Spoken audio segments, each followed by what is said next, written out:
Okay. All right, thanks everyone for joining. It's February 28th, 2016, and we are back. Um, uh, Thanks for joining. I don't know why that dude just left, but that's irrelevant. So again, thanks for coming in. This is kind of the first recorded finance lesson that will be kind of recorded and put on the internet and saved for all of eternity. I'm here with Charlie, my co-host, and I guess we had two sort of investing students, but technical difficulties are prohibiting that. So It's no problem. Moving on. we can handle this ourselves. Okay. But if you want to be a student, you can explain to some of the moderators like Josh or whomever, and they'll throw you on. So anyway, I get a lot of requests to do this, and it's probably my most popular topic. So thanks for joining. A lot of people want to learn about finance and learn about investing. There's going to be this format will be a little bit different. We're going to have both the Blab open, which is a four-way video chat, and then we're going to have the YouTube open, which is kind of a little bit different. It's more of me displaying information so I can draw stuff and kind of show you things with my sketchpad here or my PowerPoint or Microsoft Excel or Bloomberg, and I'll do that. So the way I like to start this off is by talking about goals. I think a lot of people go into finance and investing and they don't understand kind of what they're after, and I think they have some strange misconceptions about what finance and investing is, and I definitely want to help clear up some of those misconceptions. I think one of the biggest things that you have to understand about finance and investing is that it's not for everyone. I think there's this perception that because you can open a stock trading account that you can do it too.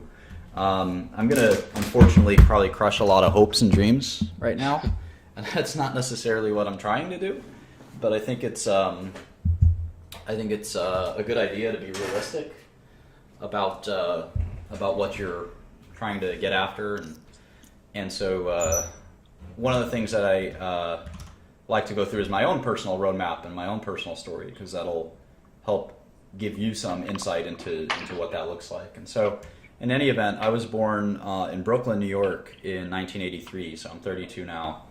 And like most people, at some point in my life, I learned that there was something called the stock market. And I'd say most people find it fascinating. I am recording this. Some people don't find it fascinating. They'll never interact with the stock market. But if you found it fascinating the second you were exposed to it like me, you wanted to learn everything about it. And I was probably about 12 or 13 years old when I learned that there was a stock market. And I begged my dad, who is an Albanian immigrant, to open a stock account for me. And he did. I was surprised. I begged him a lot, and he finally opened up a stock account. And the minimum amount of money that you needed to invest in the stock account was $2,000. And I think it was, I invested in that stock account for a while. And then I ended up getting an internship and a job at a hedge fund. So when I was 16, 17. And that was an unusual early look into investing at working at a hedge fund. And I ended up staying in the hedge fund industry for some time after that. But I think what's important to understand is I never had any dreams of turning my initial investment into a lot of money. In fact, at the end of the day, what I understood and what I'm trying to tell you now is that when it comes to kind of this concept in the industry called OPM, or other people's money, and then we have, and I'm drawing this on the YouTube, and then you have a family office. There's sort of two options, right? And nobody here is wealthy enough, I don't think. Most of you at least are not wealthy enough. I'm sure there's someone who is, but most of you are not wealthy enough to just have your own family investing office. And what that means is you don't have any investments from any third parties, you don't have any partners, you don't have any investors, it's just your money. And there's a few people who are like that. George Soros is a good example. I was in his office the other day. Carl Icahn, Michael Bloomberg, Michael Dell, Most recently, Steve Cohen, a good one. Bill Gates has a family office called Cascade. I heard if you call Bill Gates' family office Cascade, they hang up on you and they say, "How'd you get this number?" And they change the number. But like a few hundred people work there, and in any event, the point is there's a handful of people that say, you know what, I don't even need investors. I'm just going to invest my own money.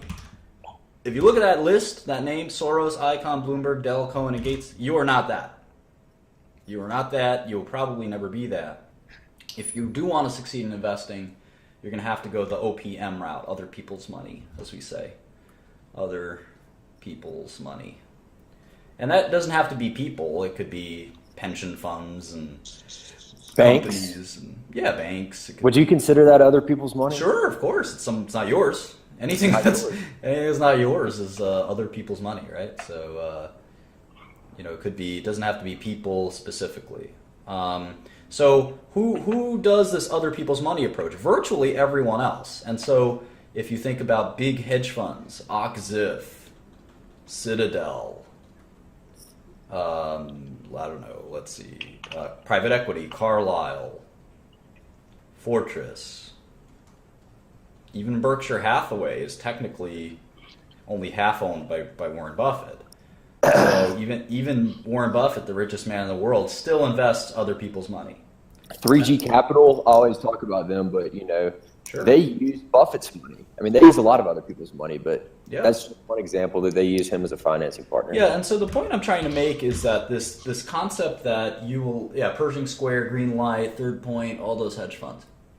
So the point I'm trying to make is that if you have any ideas of you taking your money and making it a huge fortune, I think it's probably really unlikely and a little crazy. There's certainly people who have done it, who have gone from zero to hero. I'll give you a few examples. There's a guy named Joe Lewis. If you're dead set on it, it's doable. I just don't recommend it. You look these people up. Joe Lewis was a currency trader. And even, I think he's probably the best example. I was going to say some people got their start, like Bruce Kovner is a really good example, who kind of got his start doing that and ended up sort of getting more family office-y. But he was a family office. He went the other direction, as a matter of fact. So you can do it. It's very difficult and unlikely. The more sort of the better option is to be to try to use your skills, have enough skills to get other people to pay you. And so from my perspective, I tried to be as realistic as possible. I was 17 and I said, all right, I'm poor. If I save every penny I have, I'll still be poor. And what I need to do is find a way to stop being poor. And the best way to do that is to gain some skill that someone's going to pay me for. And that skill is not turning a little bit of money into a lot of money. That's very difficult to do, as I'll explain here in a second. The very best investors of all time, the very, very best investors of all time make about 20% annual returns. And that's on the high end. That's a miracle, 20% annual returns. Most of them are making 10 to 15% annual returns.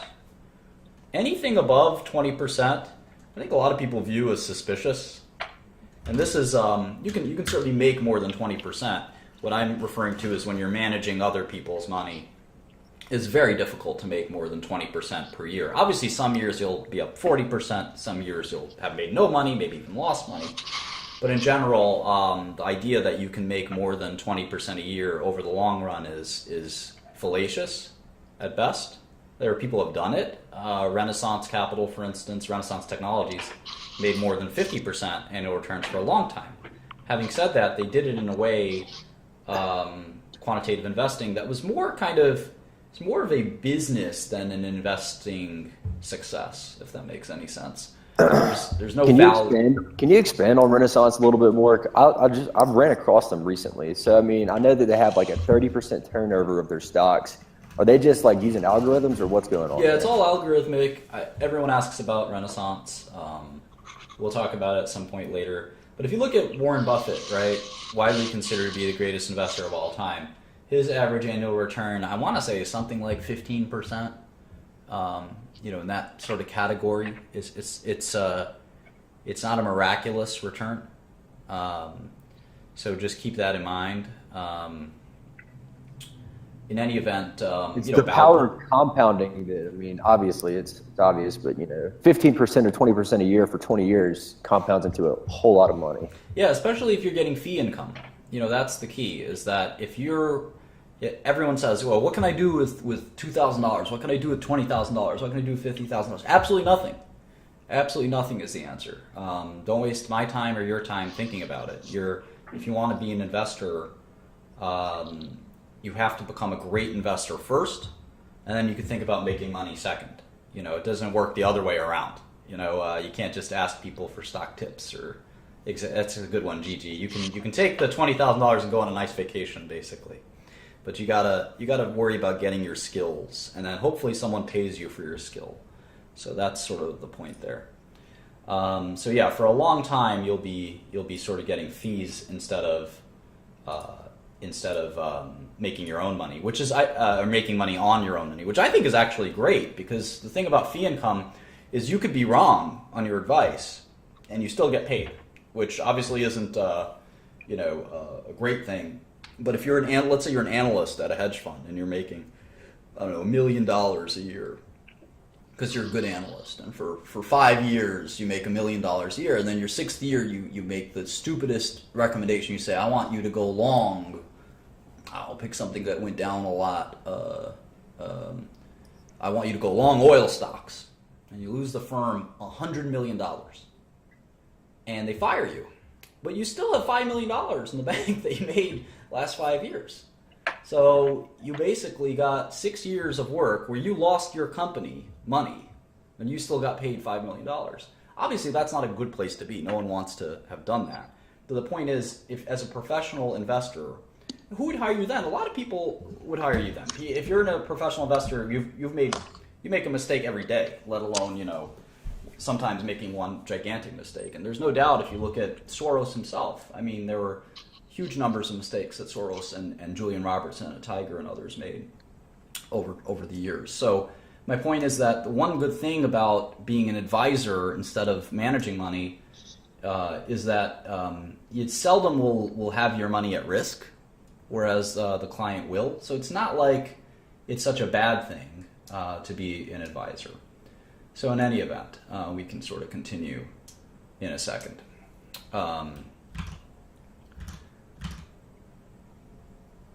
And then finally, I mean, the idea that your advice has to be worth something to someone before it can be valuable to yourself, I think that makes sense, right? From my perspective, I sort of said, well, I can try to invest my own money, my tiny amount of money, but why would I do that if someone else isn't willing to pay me for my advice? I mean, if I'm so good at this, there should be, and there's a free market out there should be someone who's willing to pay me and say, okay, I want to know what biotech stocks that you like, or what oil stocks do you think are good shorts, or what trades to do. I think that made a lot of sense to me as a kid, is that before I can invest someone else's money, someone should be paying me for at least some advice, one good stock pick a year, something like that, where it would make sense that I would be able to provide advice.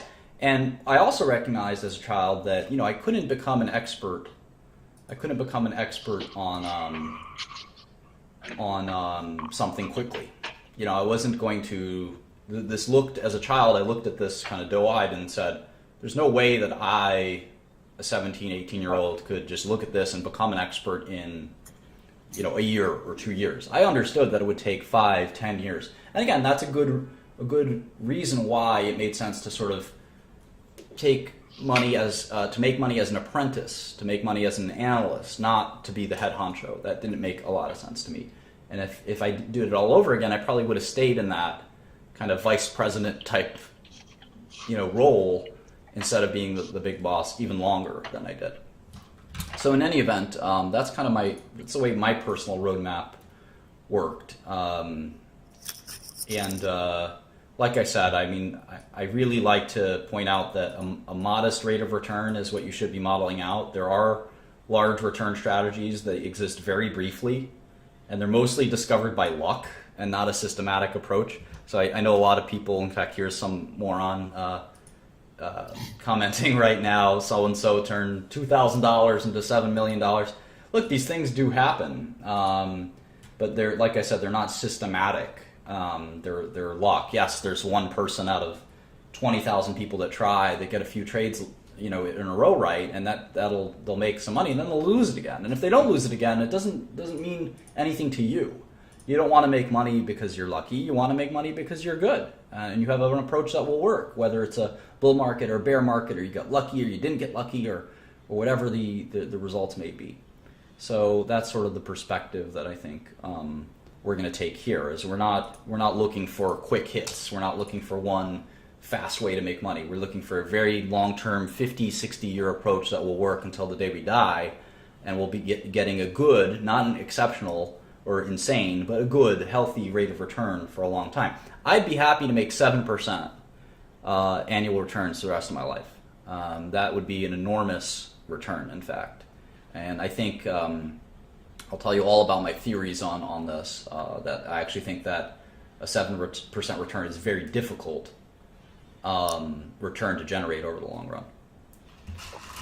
Okay, so let's go to my next slide. So that's my sort of personal roadmap. The next part is just sort of, trying to achieve that and planning for it. And I think that this is the hardest thing in finance. A lot of people are bad at planning their career, and I would include myself in that as well. I spend a lot of time spinning my wheels, as they say, kind of running to stand in place, or whatever you want to say. Wasting time, and I think that's normal. There's a lot of people that do that before they really hit their stride, so to speak. And I think that that poor planning is difficult. And one of the biggest things is this soul-searching concept. It's very hard to know at a young age if you want to look at stocks for the rest of your life. You can't. It's sort of like when you ask a child what they want to be when they grow up, and they say astronaut, and then 5 years later you ask them about their astronaut dreams, and they don't know what you're talking about. It's not that different when you're 21, you're out of college, and your first job is an investment banker or a hedge fund analyst, and do you really want to do that for the next 20 years? And the answer is probably not. So for me, I thought I really liked stocks, and then I changed my mind. I really liked starting drug companies. I might change my mind again. And I think just being cognizant of that is sort of a difficult and tough thing to do, and it takes a lot of sort of stamina to do that. And most importantly, I think you have to have a Socratic attitude towards what your own strengths and weaknesses are. For instance, one of the things I didn't realize early on is that I happen to be extremely creative as an investor, and that's not something that I appreciated or understood early on. And it turns out creativity is extremely important in investing.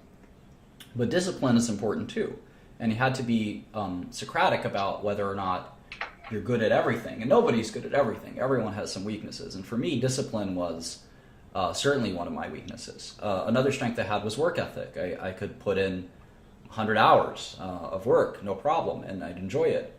A lot of people couldn't do that. But I had other weaknesses as well. I was certainly early in my career, I was very immature and kind of my interpersonal skills weren't very good. Nowadays, I get along with everyone. But back then, I could be kind of a prick and a bit arrogant as well. And those are things that I kind of learned over time weren't beneficial to me, and probably were still, probably were not only not beneficial to me, but as an investor, but not beneficial to me as a person. So I've gotten a lot better in the workplace, being a friendly person that can collaborate and cooperate with people. So in any event, you have to take this self-assessment, and then the question is, can your career fit into that self-assessment? And it's hard. I think I'm a perceptive person, and I still didn't realize that looking at the stock market for the rest of my life probably was not going to be something I wanted to do. And I still look at the stock market, but the stock market went from in my mind, from being super zoomed in on it and really focused on it, I kind of zoomed out and said, there are actually other investment type opportunities out there that I'm interested in. So I'd encourage anyone to kind of think about that sooner than later, and understand your own weaknesses. The second biggest mistake, I guess, that I think people make, and I see this, it's much more subtle, but I see this in people who are 30, 40, 50, 60 years old, and it's a refusal to admit that the way you made money for any period of time up until then was an accident. And that is something that I know people who made money for 5 years in the market. They did really well. They made maybe $20 million. And they are still running the same strategy for the next 30 years. And it doesn't make them a dime. And I feel terrible for these people because there are moments in time where like volatility is super expensive, right? For 5 years, volatility would be super expensive. And anyone who shorted volatility for those 5 years made a fortune. But then volatility will be perfectly arbitrage for the next 30 years. And you can't predict this stuff. And that person will label themselves, I'm the best volatility trader. Well, it turns out that you're not the best volatility trader. You just kind of were there and you made a little bit of money, and that's that. And you have to sort of recognize luck versus skill. And I think it's the most paralyzing phenomenon is when you decide that that little bit of success you had, you ascribe it to this cosmic amazing skill that you have, instead of the more likely reality, which is that you probably just got lucky, you kind of fell into a trade, someone told you about a trade. It's not you, you're not great at something. You have to sort of take a sober self-assessment and say, how do I improve what I do? And that's really hard for people because let's say you're 35 years old and you just made $20 million and you have 3 kids. It's pretty hard to go to your family, your wife, your kids, your investors, your employees and say, hey guys, we got lucky, we don't know what we're doing, and we gotta... Here's your money back. Yeah, we gotta give the money back, and I know they want to give us another $1 billion, but we really don't know what the fuck we're doing, and let's just kind of be humble and conservative. And I don't think that works for a lot of people. People instead, they want to press the gas. They want to move forward with it. And this happens a lot in so-called multi-strategy funds where one trader does well for 1 year on his $100 million portfolio, then he gets a $1 billion portfolio and he loses more than he made in the first year. So in any event, there's kind of a lot of that soul searching and being patient, in understanding how sustainable your strategy is. Again, if you want to build your strategy on one little investment opportunity, you have to ask yourself, what are you going to do 2 to 3 years later? That's not something that's going to sort of be there. Mentors and guides, very important. I don't think you should ever have a mentor that hasn't done unbelievably well. And this is a controversial opinion of mine. I like to say, even, you might want to sit down before you hear this, I like to say you shouldn't listen to anyone who hasn't made $50 million, $100 million, $200 million. You should not follow people who have not succeeded. This is the investing in finance. It's literally the money industry, right? And there's a lot of rich people to follow. And if you're taking advice from someone who sounds like they've done really well, is really flashy, but you can't really tell how much money they've made, don't listen to them. You're better off not listening to people and avoiding bad habits than picking up, and waiting for the right mentor, than picking up those bad habits and getting into a lot of trouble. Because I think that, Charlie, you could definitely expand on this, but there are a lot of bad habits in investing that people, if you get those bad habits, you may not be able to shake them for a long time. I don't know. I think of my brother he likes to trade in stocks, and he's been trying to catch the falling knife in oil for 8 months. And oof. That's a bad habit for sure. The best way to find a mentor, a good bad habit is not being attracted to a stock because it's fallen in value. That's a terrible habit. Yeah. And I've had to learn how to shake that habit for 10 years. Don't buy the first downtick just because you think it's on sale now. It's a silly and insane kind of habit. Another habit is you buy growth stocks because their revenues are increasing or something like that. There's a lot of ways to kind of, there you go, losers average into losers. Thank you, CT, one of our better participants in this chat. So yeah, learning those bad habits will really kind of destroy you as an investor. So getting bad advice is, and by the way, there are people who have made $1 billion investing who still give bad advice all the time. It happens. I mean, we all have our bad habits, but you're better off listening to the people that have made 100 million, 500 million, $1 billion instead of listening to the guy that made $1 million by accident. And now he's probably going to go broke soon. That's the kind of person to avoid. And That's so difficult to say, though, because most of us just don't have access to those kind of people. I mean, well, so that's where I wanted to get to that, because it's funny. I like the story where I'm not sure how much of it is true, but it's a cute story anyway. Albert Einstein was a young physicist, and he looked up Max Planck's, the great physicist Planck. He looked up his address in Germany, and he just went to his house, and he knocked on the door, and he explained what he was there for. He was a fan. He wanted to talk physics, and Planck invited him up for tea, and they had a 3-hour meeting. I got a job at a top hedge fund when I was 16. I think that if you pay attention, you put your ear to the ground, just the right amount, and you focus on what's important in your goal, you'd be surprised at how quickly and easily you can sort of accrue this knowledge. There are people, a good example is this guy, Palmer Lucy, who invented this crazy device called the Oculus. It's this virtual reality machine. Palmer was 18 when he invented it, and it's this little doohickey. It's pretty dumb idea, quite frankly. It's pretty easy and to have made. And I regret making it myself. I tried to invest in this company, and they unfortunately turned me down. And then that would have been a good investment.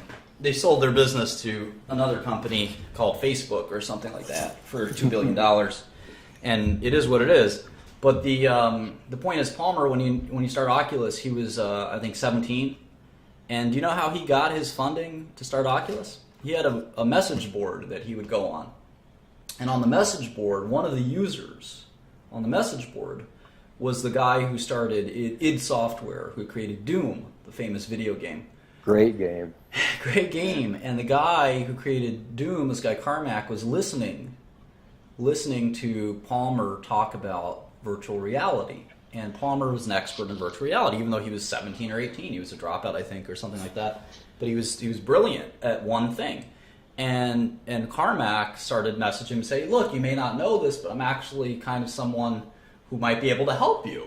And Palmer said, let's discuss that. And they started Oculus. They created a $2 billion business. So the point is, I think if you focus and you don't, again, to me, it's also about psychology in my PowerPoint here. If you don't think you could ever meet a mentor or a guide like that, then you probably already have lost the game. You have to have some faith that, you're special, you have something to add and value, and that you're going to be persistent. I mean, if you're going to sit there and whine about how you're never going to meet someone who's going to help you, I think you have to be optimistic. You don't have to meet Warren Buffett tomorrow. That's not going to work, right? We know that. But can you meet someone who knows him? Sure. Can you meet someone who knows somebody who knows him? You start building your network, and eventually you'll figure it out. But if you sit there and whine and moan, there's never going to be a billionaire who's going to want to know me, then, well, we'll see. Good point. It's absolutely true. So, okay, so how do I teach myself? A lot of people ask this question. Where do I go next? How do I get started? And we'll talk about actual balance sheets and income statements in a minute.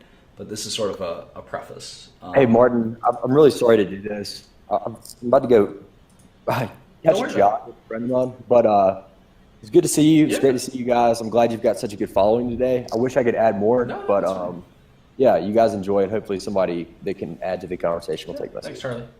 Definitely.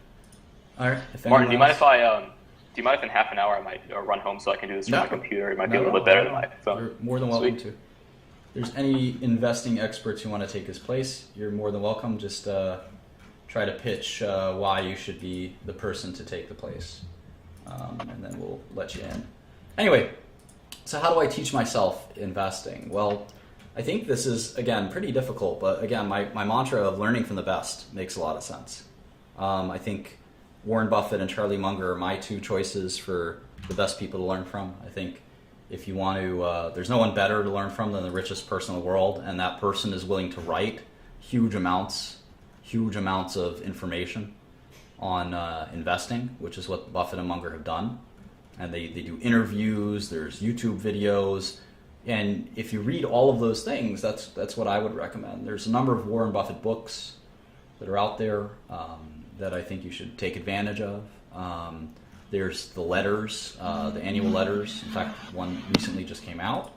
And then you can also read his old hedge fund letters, which I think are even more instructive. So if you haven't read those, you're not, I think, ready to be an investor. And then certainly, Carl Icahn, all these other folks. I would just try to read everything I can about all of these famous investors. And don't limit yourself to one asset class. You can learn a lot about stock investing from real estate, private equity, venture capital investors. It definitely is important to do that. Hi, Tyler. Hi, Martin. How are you, buddy? Good. Have you heard of the investor Robert Frost? Nope. You should check him out one day. Nope. You should check out leaving this chat room and not coming back. Thanks. So anyway, getting back to my lesson. So what are some good things you can read other than just sort of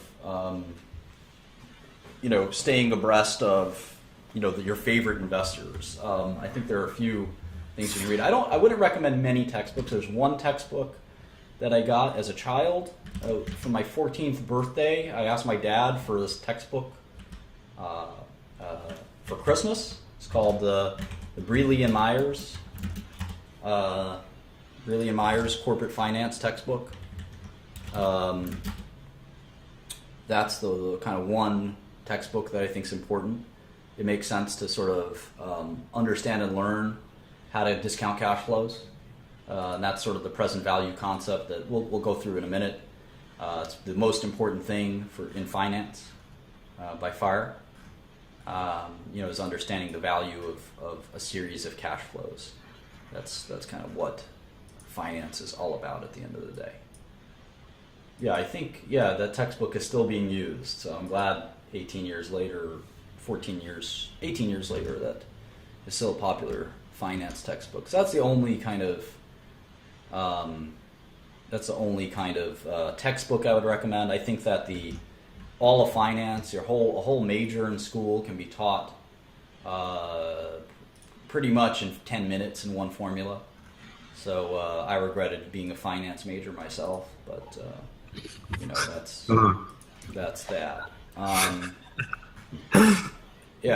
Can you be quiet? Sorry, I'll be quiet. Yeah. So in any event, if you want to get really interested in sort of the some really advanced parts of finance, I think you can definitely go to the Journal of Finance, and this is where it gets a little more complicated.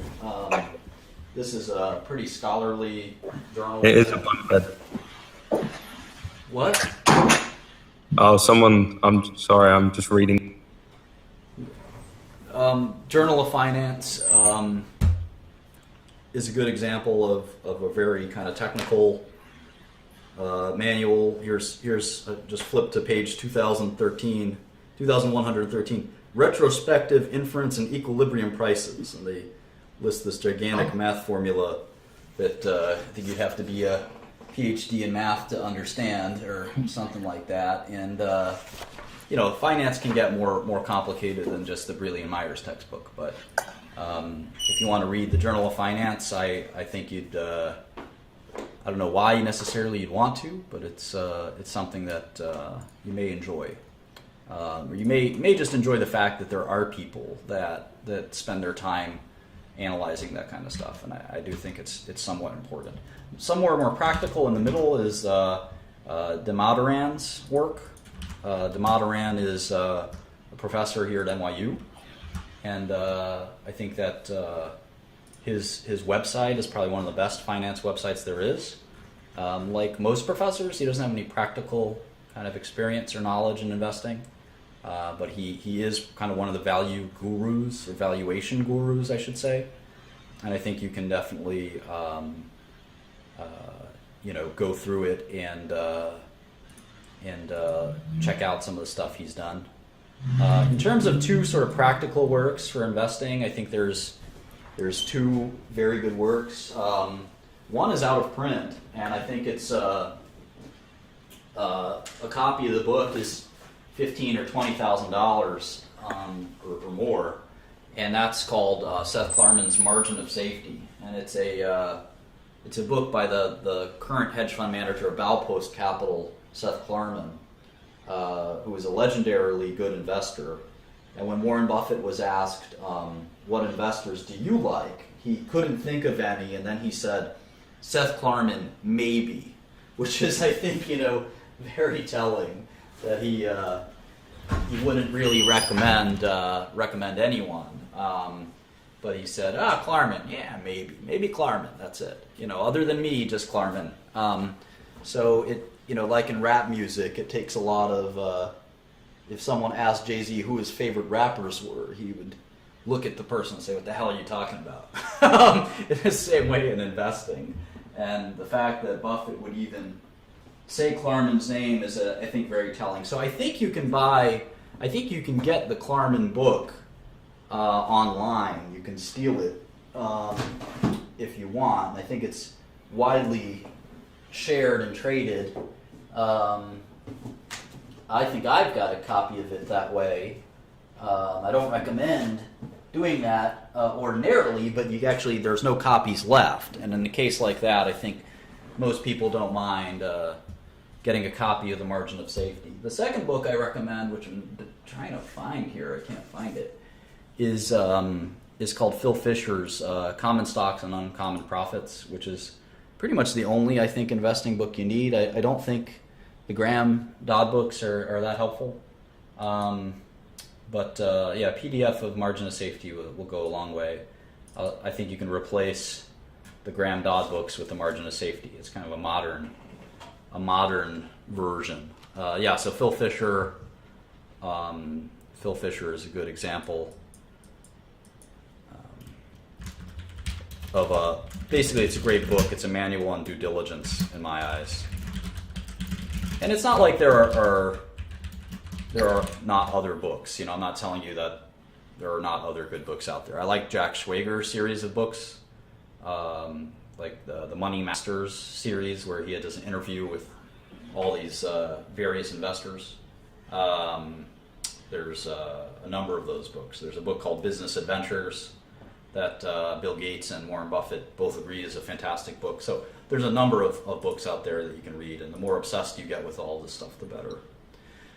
Okay, so that's enough for kind of the introduction to like the soft stuff in terms of market wizards. There you go. That's sort of enough with respect to introduction to kind of like what how I view the career and the kind of nature of a life in finance, and we're going to actually get to technical instruction in finance, which is going to be painful and difficult for a lot of you, but I think it could be fun. So what's the best way to start? God only knows. I gave you a little bit of my life story, gave you a little bit of kind of an approach to learning more about finance. Now I'm going to actually teach you some stuff, which is going to be, like I said, somewhat painful and difficult. Sorry.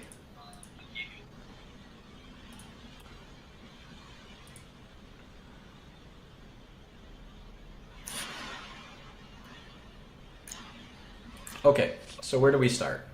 We can start with the concept of asset classes. So what's an asset class? We like to, in life, we like to group things, right? And put them in boxes so that we can understand them a little better than anything else. And we do that with assets as well. Asset is a simple, what's an asset? Well, an asset is, I would say, something of value. Right, so it can be anything. It could be a stock, it could be a bond, it could be cash, it could be currency, it could be real estate, it could be intellectual property. anything of any valuable value that you can sort of transact. You can buy it or sell it. That's an asset in my eyes. So in any event, what assets do we focus on? I think most people start with stocks, and I think it's a good place to start because it teaches you a lot about how most businesses work. And stocks apply both to private and public equities. So I think there's a good way to kind of start. But it's, unlike most people, I don't think you should stop with stocks. And I think that's another mistake a lot of people make, is they focus only on stocks and they never invest in bonds. They never invest in private equity. They just do public stocks, and they just do large cap public stock or something like that. You will never succeed, I think, if that's all you do. I think you'd have a very, very, very hard time having success as an investor just focused on one asset class. I think it's a recipe for disaster. And you have to sort of expand your horizons into other asset classes, especially when I hear someone just as U.S. one sector, U.S. technology, large cap stocks. I just sort of sit there and laugh and say, all right, that's not going to work. You need at least experience in bonds and other asset classes, I think. So in any event, we are going to spend some time talking about equity. And I segment equity into public equity and private equity. That's a pretty simple way to do it. Equity is shares. And the reason we call it equity is because each share is equal to the other. So you could have one share of McDonald's, and that share is exactly the same as someone who owns maybe 1 million shares of McDonald's.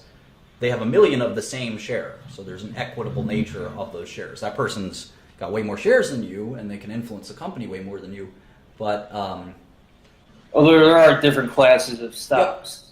Yep. Assuming there's the company is one class of stock, right? You all share in that company, and that's why they're called shares, and that's why it's called equity. They're all kind of mean the same thing if you know the etymology of the word. And so in any event, that's kind of the nature of why we call it equity. And you own a share of what? You own a share of a business, and that's I think a really important sort of concept. Bonds are debts, so they're obligations, they're financial obligations. So it's a borrowing. A bond is a borrowing of money. So it's very different from a stock. A stock is a share of a business, whereas equity is a share of a business, whereas debt is or bonds are obligations. So, woof woof indeed. In any event, we also call debt credit sometimes. All right, so let's hone in on stocks, and this is sort of where it gets a little technical and a little annoying. And there's, I'd say, other than open mind, there is a limit to how many shares you can own in a company. It's how many shares they have issued. And we'll talk all about that in a second. There's a couple of great things about finance and a couple of terrible things about finance. One terrible thing is that it takes a long time to understand, and it's pretty technical and difficult. And even when you understand it, it's very hard to do successfully. One of the things that I didn't mention in my introduction, my preface, is that you cannot be a part-time investor. That concept is illusory. There are huge numbers, buildings full of people that try to be good investors, and they suck at it. You cannot do this from your couch in your spare time and or do well. You will lose your money. I guarantee it. Maybe 1 out of 1,000, 1 out of 10,000 will buck the trend, but 99.9% of you will fail miserably. And I think that you should not. The only reason you should be watching this is because you have an interest in professional investing. You will not succeed trying to do this on your own. Like I said, I've employed a floor of people trying to make successful investments. And it doesn't matter if you're trades or investments. It doesn't make a difference. You will not succeed, in my eyes, if you don't make it a full-time effort. You can certainly do it with one person. I don't think it's the number of people that matter. I just think it's the amount of focus and attention that you bring to the table that's relevant. And it doesn't matter if you're a long-term holder or a short-term holder. And if you can't hack it, don't invest. There's plenty of ways to make money. I think if you're Steven Spielberg, you make money making movies. And if you're not Steven Spielberg and you want to be Steven Spielberg, focus on that. Try to become Steven Spielberg. Don't focus on investing. It's not for you. It's fine. If you're a chemist, you're a junior chemist at a chemistry company, you can become a senior chemist and make $1 million a year. Focus on that. Don't focus your spare time on investing unless it's just fun for you. So I think it's really important to kind of be realistic about all of this. So in any event, let's get back to let's get back to equity. So what is a stock?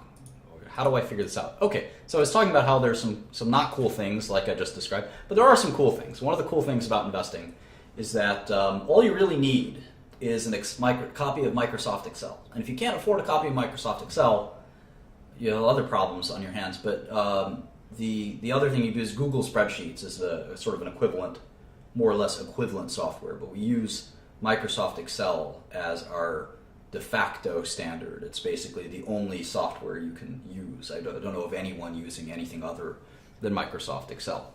So I've got a copy of Microsoft Excel open here, and you can see it's a spreadsheet software where you can kind of enter data into cells, and you can do functions of computing things in cells. And I'm not going to give you an introduction to Microsoft Excel. I assume you have some knowledge of it, and I'm going to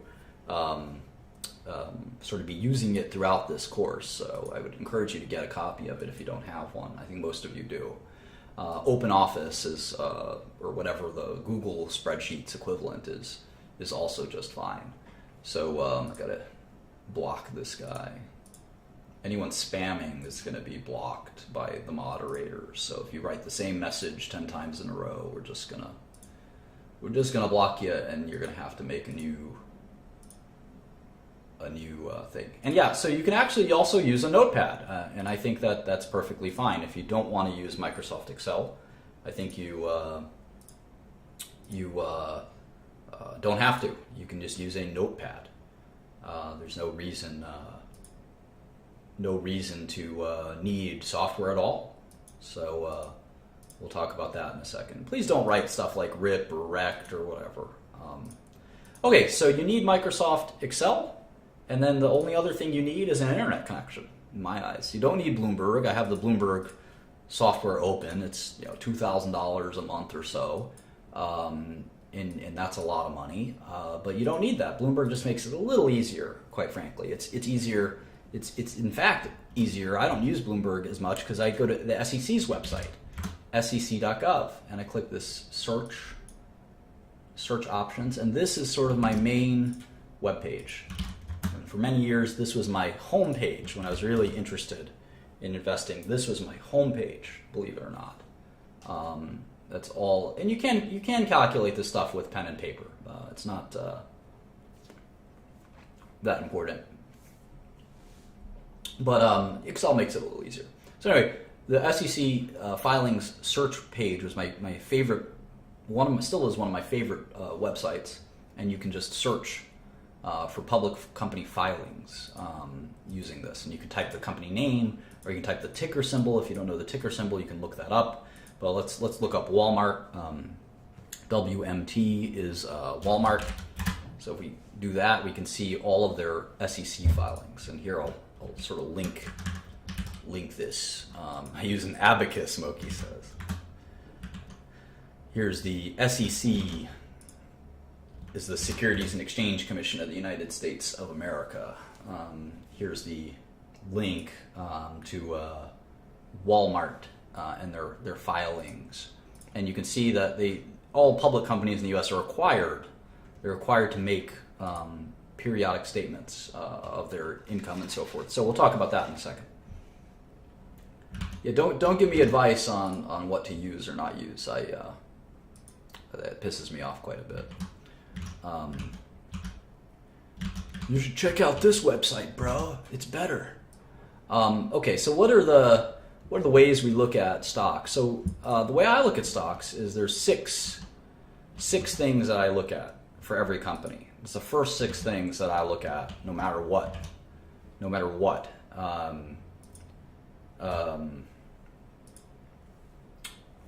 haven't done this kind of lesson in a while, so distracted by all the comments. But let me stick to the plan. There's 6 things that I look at for any stock whatsoever, public or private equity.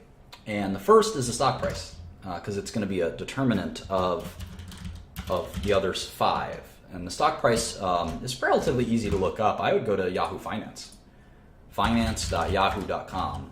It's I think one of Yahoo's most valuable properties, if I recall correctly. And I just go there, and all right, Bobo, you're typing too much. We're gonna block you. A little too much. A little annoying. Too many comments. So anyway, I'm having a lot of fun here. So anyway, you go to Yahoo Finance, and let's pick a company. Why don't you guys type some company names out here? We'll pick one. Twitter, Comcast. Don't type tickers. I don't need tickers. This is for people who don't know what the stock tickers are. Apple, Salesforce.com, Yahoo.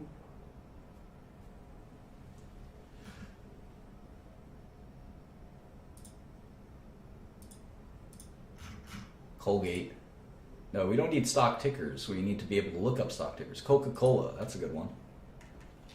Goldman Sachs, GoPro.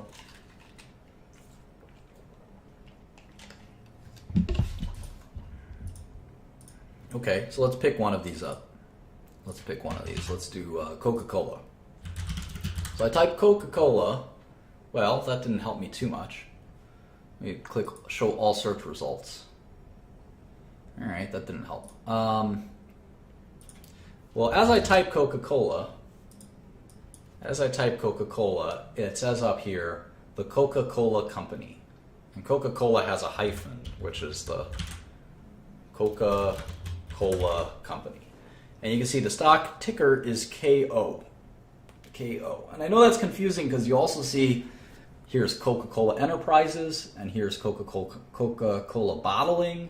Here's Coca-Cola Fenza, Coca-Cola West. There's like 20 Coca-Colas, but the first one is right. It's KO is the stock ticker for Coca-Cola. And you'll memorize these over time. They'll become abbreviations. KO is the stock ticker for Coca-Cola, and it has been for many decades. And the stock price is $43.14. What does that mean? What does that mean? A lot of people get confused about what a stock price means. And a stock price doesn't mean a whole lot. All it means is that the price of one share of that company, one share, is $43.14. And the price of that share will fluctuate based on traders. One trader will sell it for $43.13, and that's the new price. Immediately, as soon as it changes hands at that price, that's the new price of Coca-Cola. And that's we call that the last price principle. The last price that the stock traded at is the price of the stock. That's a pretty interesting concept, which we'll talk about more and more. But take it for granted for now that the last price that a stock traded at is the price that we're going to focus on. And that's why if you read it, it says last price. That's often what we'll refer to it as. And you can see on Bloomberg as well, the last price of Coca-Cola is $43.14. And you can even see during the day how it fluctuated. And I can zoom in here and even show you in great detail. You can see it. Here it traded at 43.16. Here it traded at 43.16.5, 43.12. Is fluctuating every minute, every second. It's trading in that $43 range. And why doesn't it trade all of a sudden at 42? Well, it's because there's someone willing to buy it and sell it at 43 at all times. The only difference is they're not sure if they're willing to buy it, sell at 43.10 or 43.20, and this changes as time stretches out. The prices will change more dramatically. You can see here that it fluctuated between 43 and 44, all the way down to 43 again. So in any event, that's sort of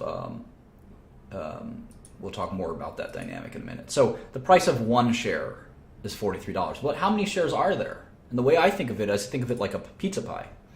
Back on the YouTube here, if you want to check it out. Basically, think of it as this is the company. It's the whole. And as a great philosopher once said, the whole is equal to the sum of its parts. And a share is a part. You could also say the whole is equal to the sum of its shares. Same concept, right? So you're buying one share. Well, if there are 4 shares, that's nice.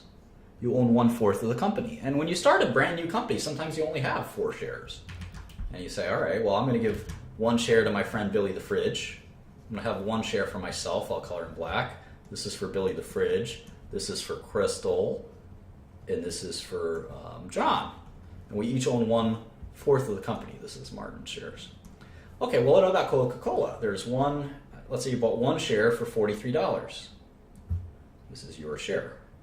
$43.14. And maybe you got lucky and you bought it for $42, or you got unlucky and you bought it for $44. What difference does it make? Well, how many shares are there? How many shares are there? Well, let's go back to our plan here. Let's say we had we're starting this YouTube company. We're going to stream all these interesting videos on YouTube, and we're going to make a fortune doing that because YouTube is going to pay us the big bucks.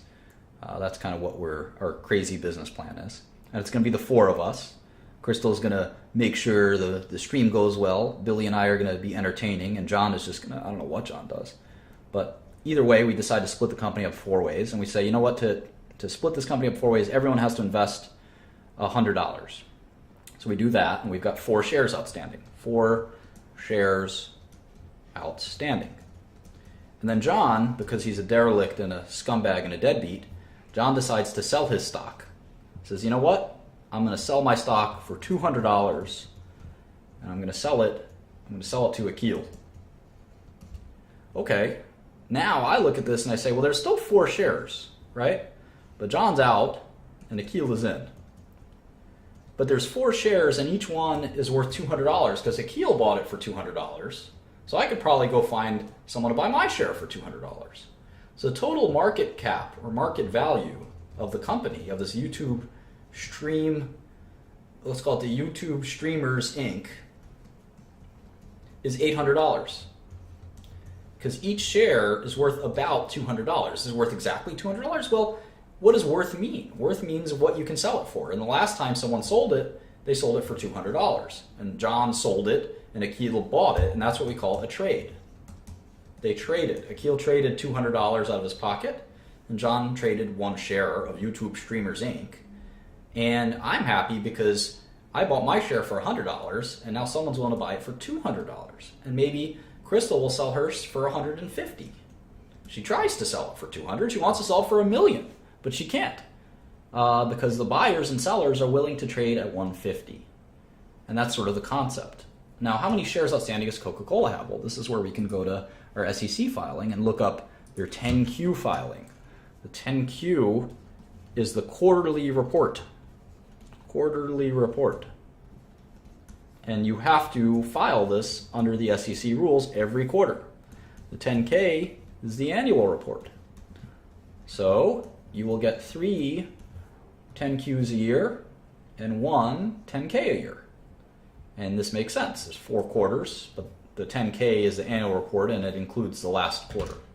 So we can look up the 10Q and right on the first, oh, this is Walmart. Let's go to Coca-Cola. We remember Coca-Cola stock ticker is KO. So we just do that. And look at that, 10K is right there. And on the first page, it says that there are 4 billion shares of Coca-Cola. 4.3 billion shares. 4.3 billion shares. And I just abbreviated shares outstanding as SO. Shares outstanding. So that means in the Coca-Cola pie, you can buy 1 piece of it, 1 share, for $43.14 or thereabouts. But you will only own 1 out of 4 billion shares.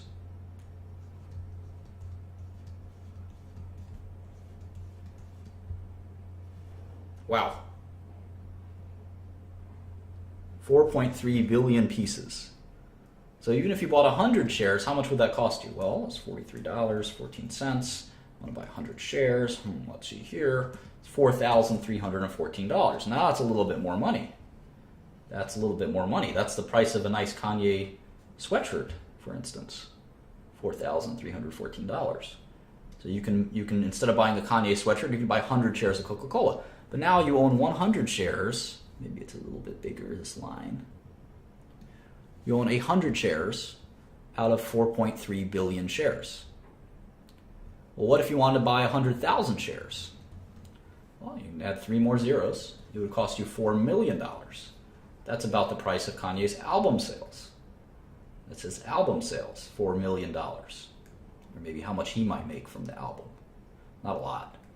So instead of making an album like The Life of Pablo, you can buy 100,000 shares of Coca-Cola for $43 a share for $4 million. And you still don't own that much, right? 100,000 shares out of 4.3 billion is a very small amount. In fact, let's see, if we close out 5 zeros, you can see that you could spend $4 million buying Coke stock and you still only own 1/430,000th. That means there are 429,999 equal parts to your investment, if that makes sense. So you can see how big the Coca-Cola company is. And if we keep going down this route, what we can do is we can just multiply all of the shares. Remember, the whole is equal to the sum of its parts, or the sum of the shares. If we multiply the entire amount, 4.3 billion, by $43, we get the value of the whole company. Because the whole company is its 4.3 billion shares, and if each share is worth $43, the whole company is worth about $187 billion. That is the value of Coca-Cola. And if you think about how much money that is, it's a lot, obviously. It's more than almost any other company. Well, there's only a few companies that are bigger. Apple or, I don't know, let's see, Google, Facebook, Microsoft. Just a handful of companies that are bigger than this. And if you think about a well-known company, let's pick another well-known company. Why don't you guys give me an example of a well-known company? Like a restaurant or some other well-known company that we care about. Yeah, how about JetBlue? We take JetBlue all the time, right? It's got to be as big as Coke, right? You guys think it'll be as big as Coke, JetBlue? How big is JetBlue? It's a $7 billion company. Actually, more than I thought it would be. $7 billion company. JetBlue.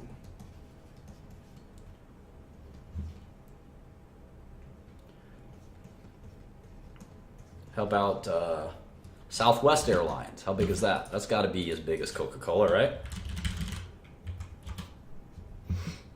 It's a $27 billion company. That's more than I thought. Wow.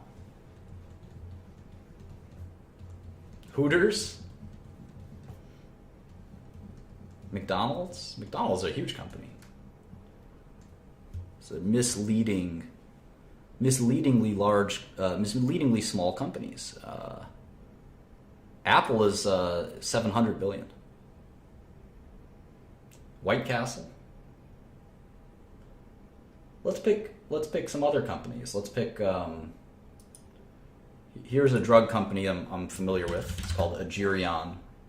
It's a $163 million company. They have an FDA-approved drug for a rare and deadly disease, and it's worth $163 million.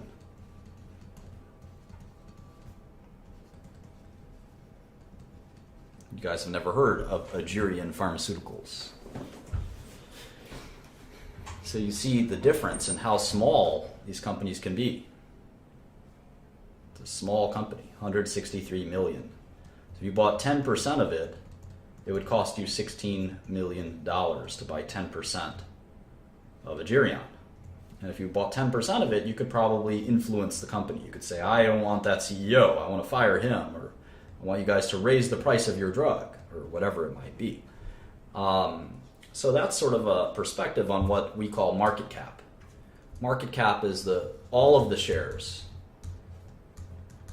the price of all of the shares. And this is something that you got to memorize. Stock price times shares outstanding. And this is one of the first 6 things I look at. This is the 3 things. The market cap, the stock price, shares outstanding. The market cap is just the product of the 2. It's just the product of the 2.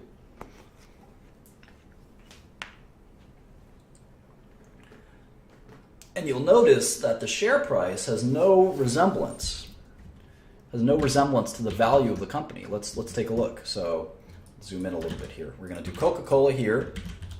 Coca-Cola. I'm going to do my Agirion Pharmaceuticals. Let's see, what was that? Agirion stock price was like $5.66. Let's do JetBlue.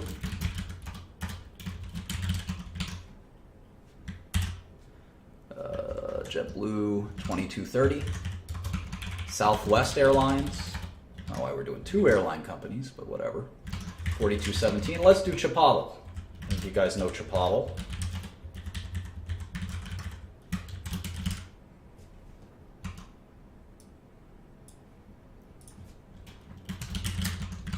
Chipotle. 506.01. All right. Okay, so you see, let's just do, let's quickly look up all of these, okay? So Coca-Cola, we already looked up. It's 4.3 billion shares, and we'll do these in millions. So if you're putting numbers in millions, a billion would be 1,000, if that makes sense. All right, so this is $185 billion. That's the market cap. Now, how about Agirion? Let's look it up. Agirion stock ticker is AEGR. So I'm going to go to the SEC website. I'm going to click search, very quick.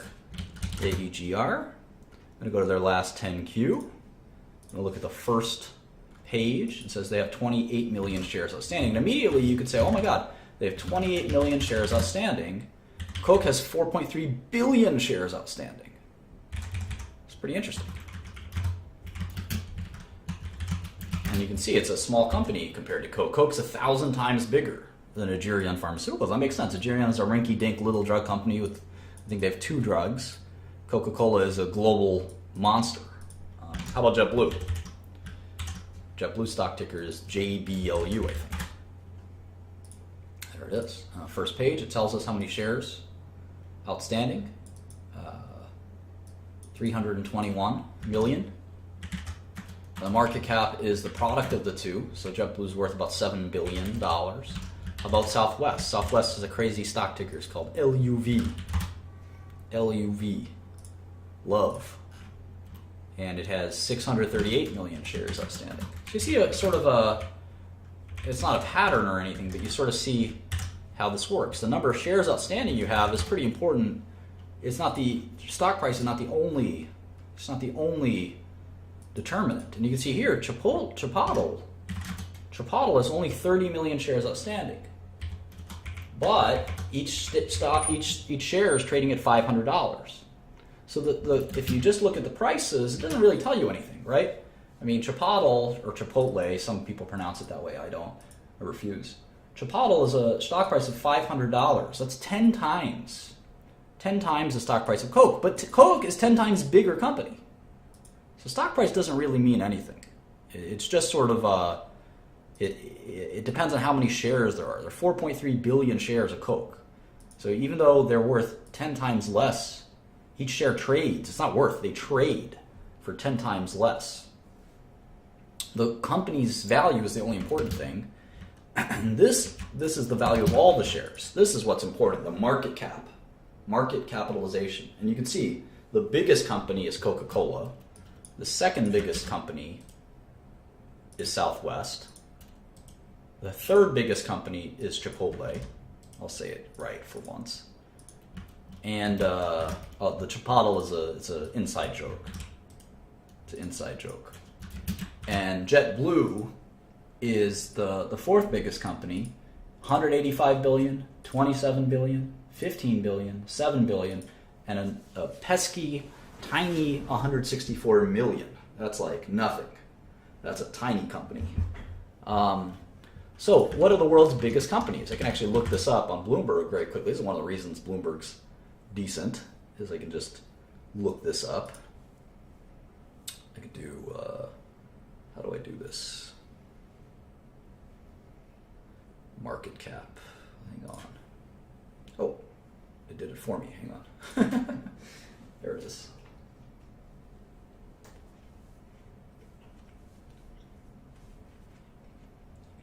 The biggest company in the world is Apple, 537 billion.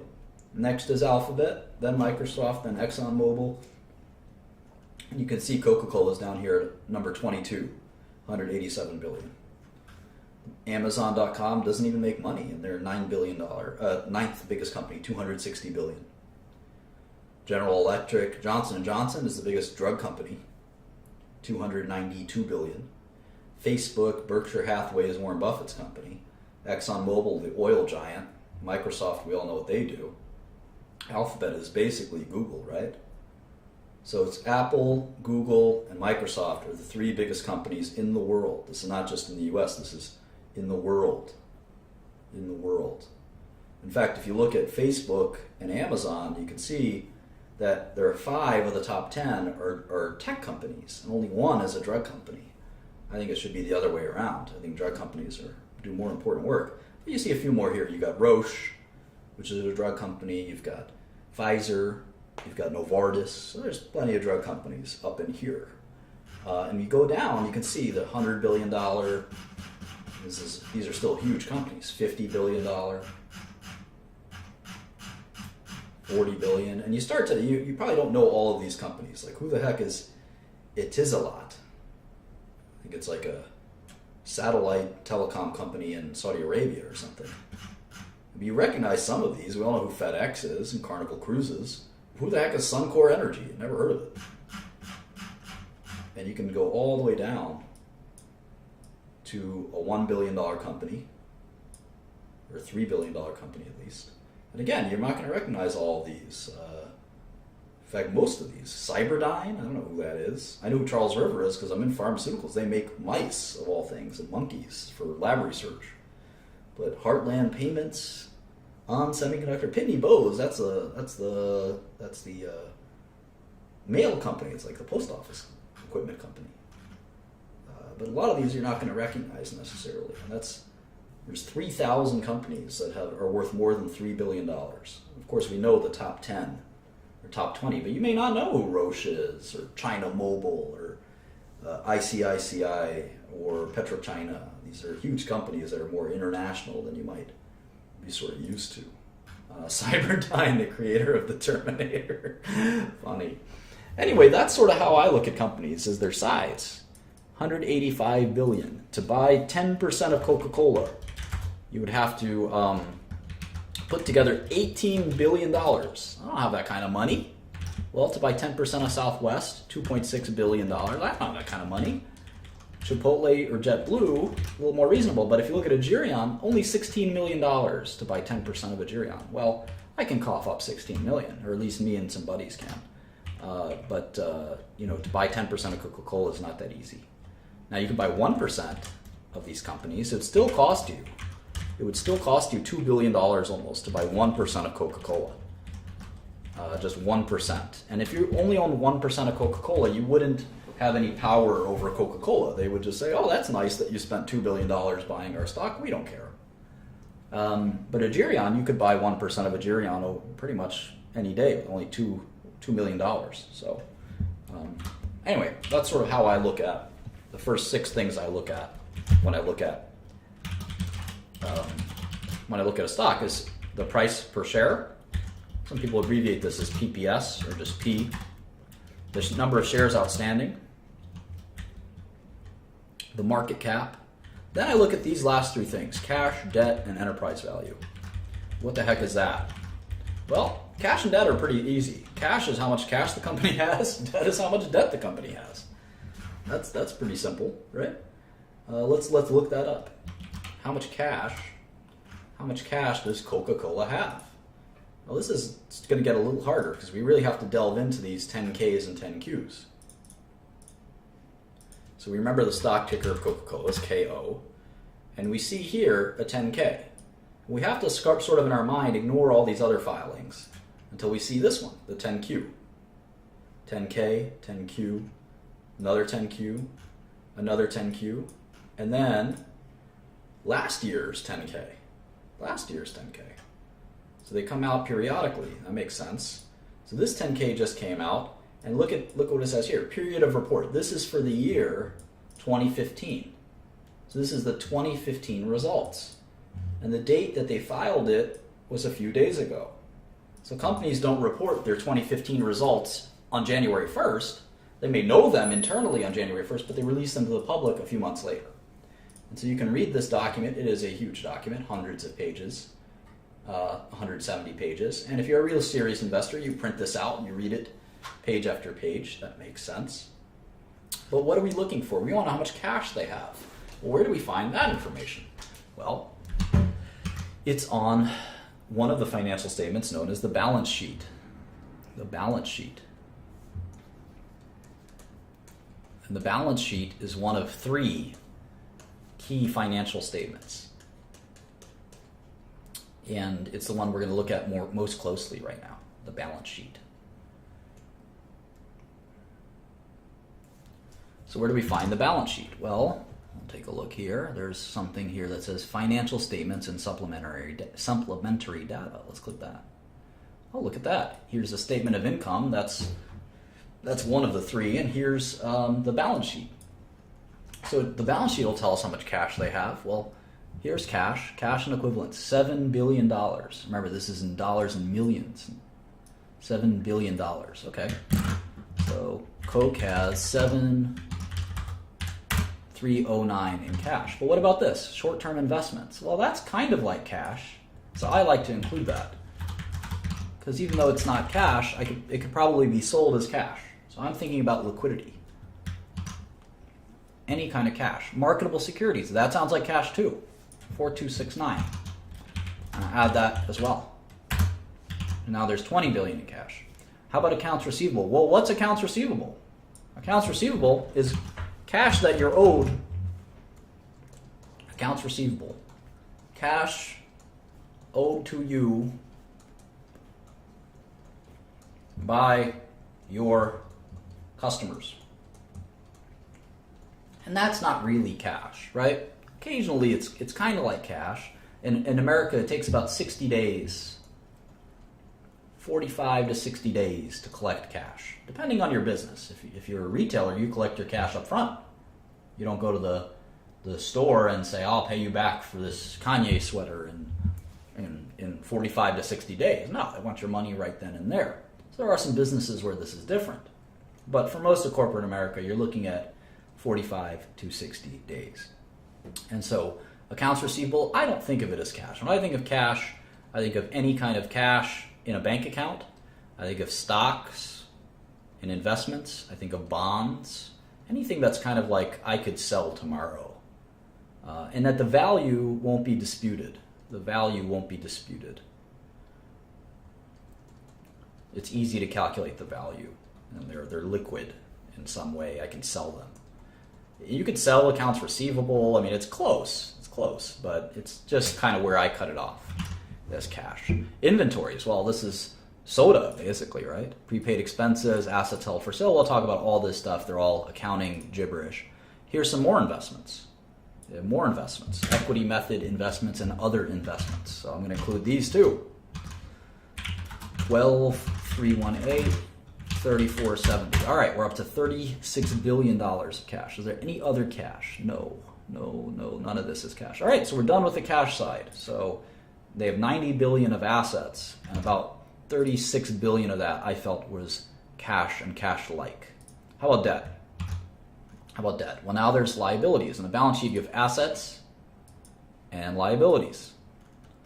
All right, what kind of liabilities there? Where's the debt? Well, here's long-term debt, 28 billion.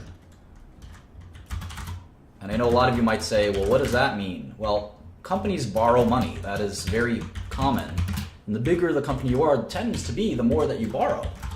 And debt does not mean, it's not a bad thing. Debt is not a bad thing. Here's some more debt. And here's some more debt, 13,129. And you can see that Coca-Cola actually has more debt than cash. Isn't that crazy? You would think that in business, the more you succeed, the more cash you build up, but that's not true. Big companies, what they do is that they'll invest their excess cash and they'll borrow money on because they have good credit. Right? Most small companies can't borrow money, like Agerion Pharmaceuticals would have a hard time borrowing money. But Coca-Cola, they can borrow money at low interest rates. They can borrow money at low interest rates. And they do that. And they use that money to do acquisitions. They use that money to pay dividends. They use that money to buy back their own stock. And what I like to look at is net cash. So net cash is cash minus debt. In this case, it's about negative $9 billion.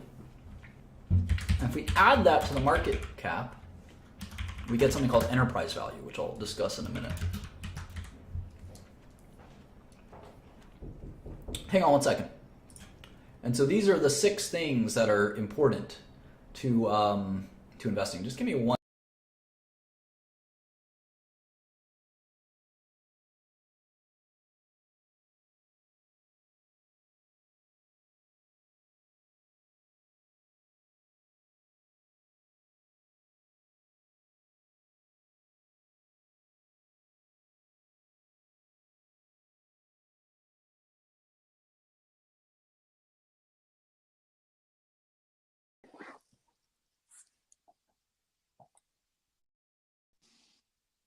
Hey, let's talk some investments, guys. Oh.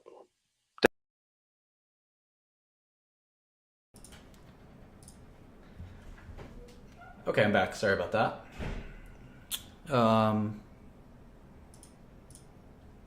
Okay. Let's get back to work. So,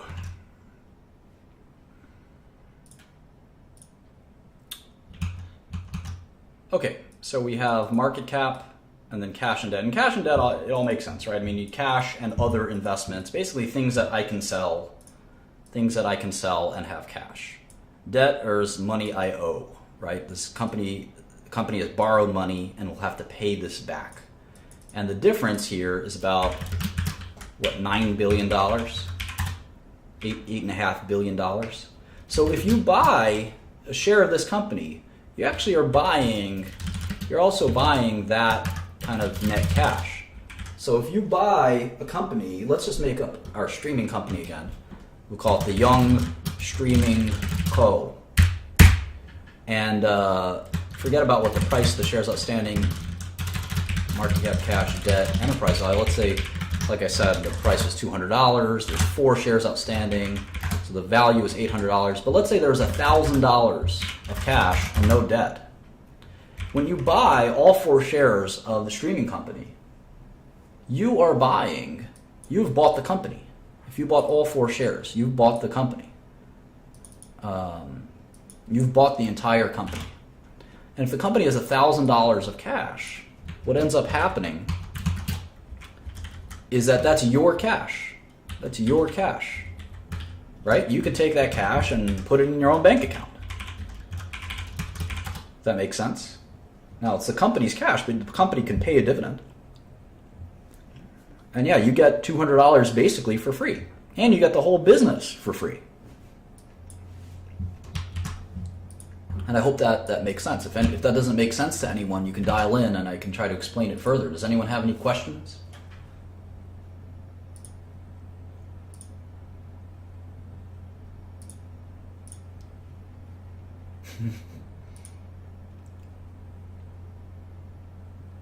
Dial in and ask the question.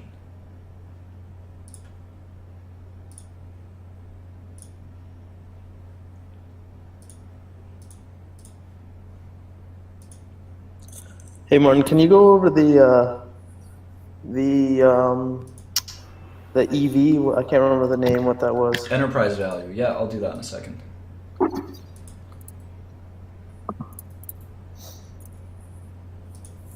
Okay, so basically, let's see here. Are you on my YouTube stream?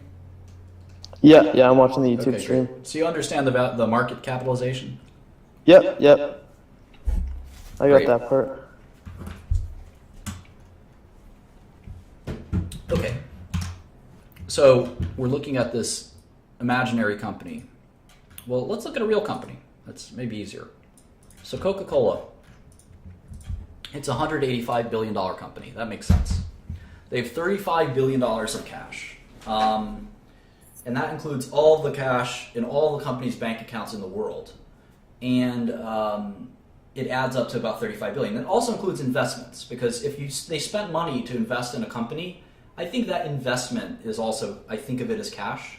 You don't have to do it that way. It's the way I recommend doing it, because in my eyes, I think of it as cash, because if I take over this whole company, Coca-Cola, I'm not just buying the bottlers, the manufacturers, the concentrate they make, and all of the things of the company. I'm also buying their bank accounts. I'm also taking over their debt.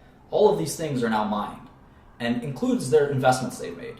So their cash is $35 billion, and I've added that up from the balance sheet. The debt is the same thing. The debt's a little more clear. You owe money, you owe money. It's very easy to add up that. The people you borrow it from, make sure it's very easy to know exactly how much you owe. And if you have $35 billion in cash and $45 billion in debt, you have about $10 billion that you owe. And that's about kind of the situation at Coca-Cola. Now, of course, they make more money every year. They'll make another $10 billion or $20 billion a year. So a year from now, they'll have $55 billion of cash and $44 billion on that. So they make so much money, they have to spend it. And they spend that cash on investments or buybacks or whatever they might decide to spend it on. So the enterprise value is interesting. The enterprise value is the market cap, which is, as we know, the value of the company. And then the enterprise value adjusts for the net cash. And why do we do that? Well, let me just write out the formula real quick. Market cap, I could start with market cap. Market cap minus cash plus debt equals enterprise value. And why would we care to do this calculation? Well, it's pretty simple. If you had a company that had $100 billion, let's say, of cash. Let's pretend that Coca-Cola had $100 billion of cash. And they had $44 billion of debt. Or let's say they had no debt. This is an easy way to look at it. The enterprise value is $85 billion. That's the value of the business after you've taken the cash into consideration. Does that make sense? Yeah. So, and you want to know what that is. Because let's say Coca-Cola is making $20 billion a year. Earnings in 1 year. Well, you could say, well, they're making $20 billion in earnings, and the company's worth $185 billion. But the company's not really worth $185 billion, because there's $100 billion in cash. The company's really worth $85 billion, because the cash is worth what it's worth. So you have to take that out of the equation, if that makes sense. And the earnings is about 4 years of earnings. So every time you buy the stock, it's about 4 years of earnings. So we'll talk about that in great detail. And it's okay if it doesn't make a lot of sense at first. It will. But that's sort of the concept of owning a business. Or even when you own a share of a business, the cash and the debt are very important to look at, because you have to sort of determine what the enterprise is worth versus what the shares are worth. In the case of Coca-Cola, it's about the same.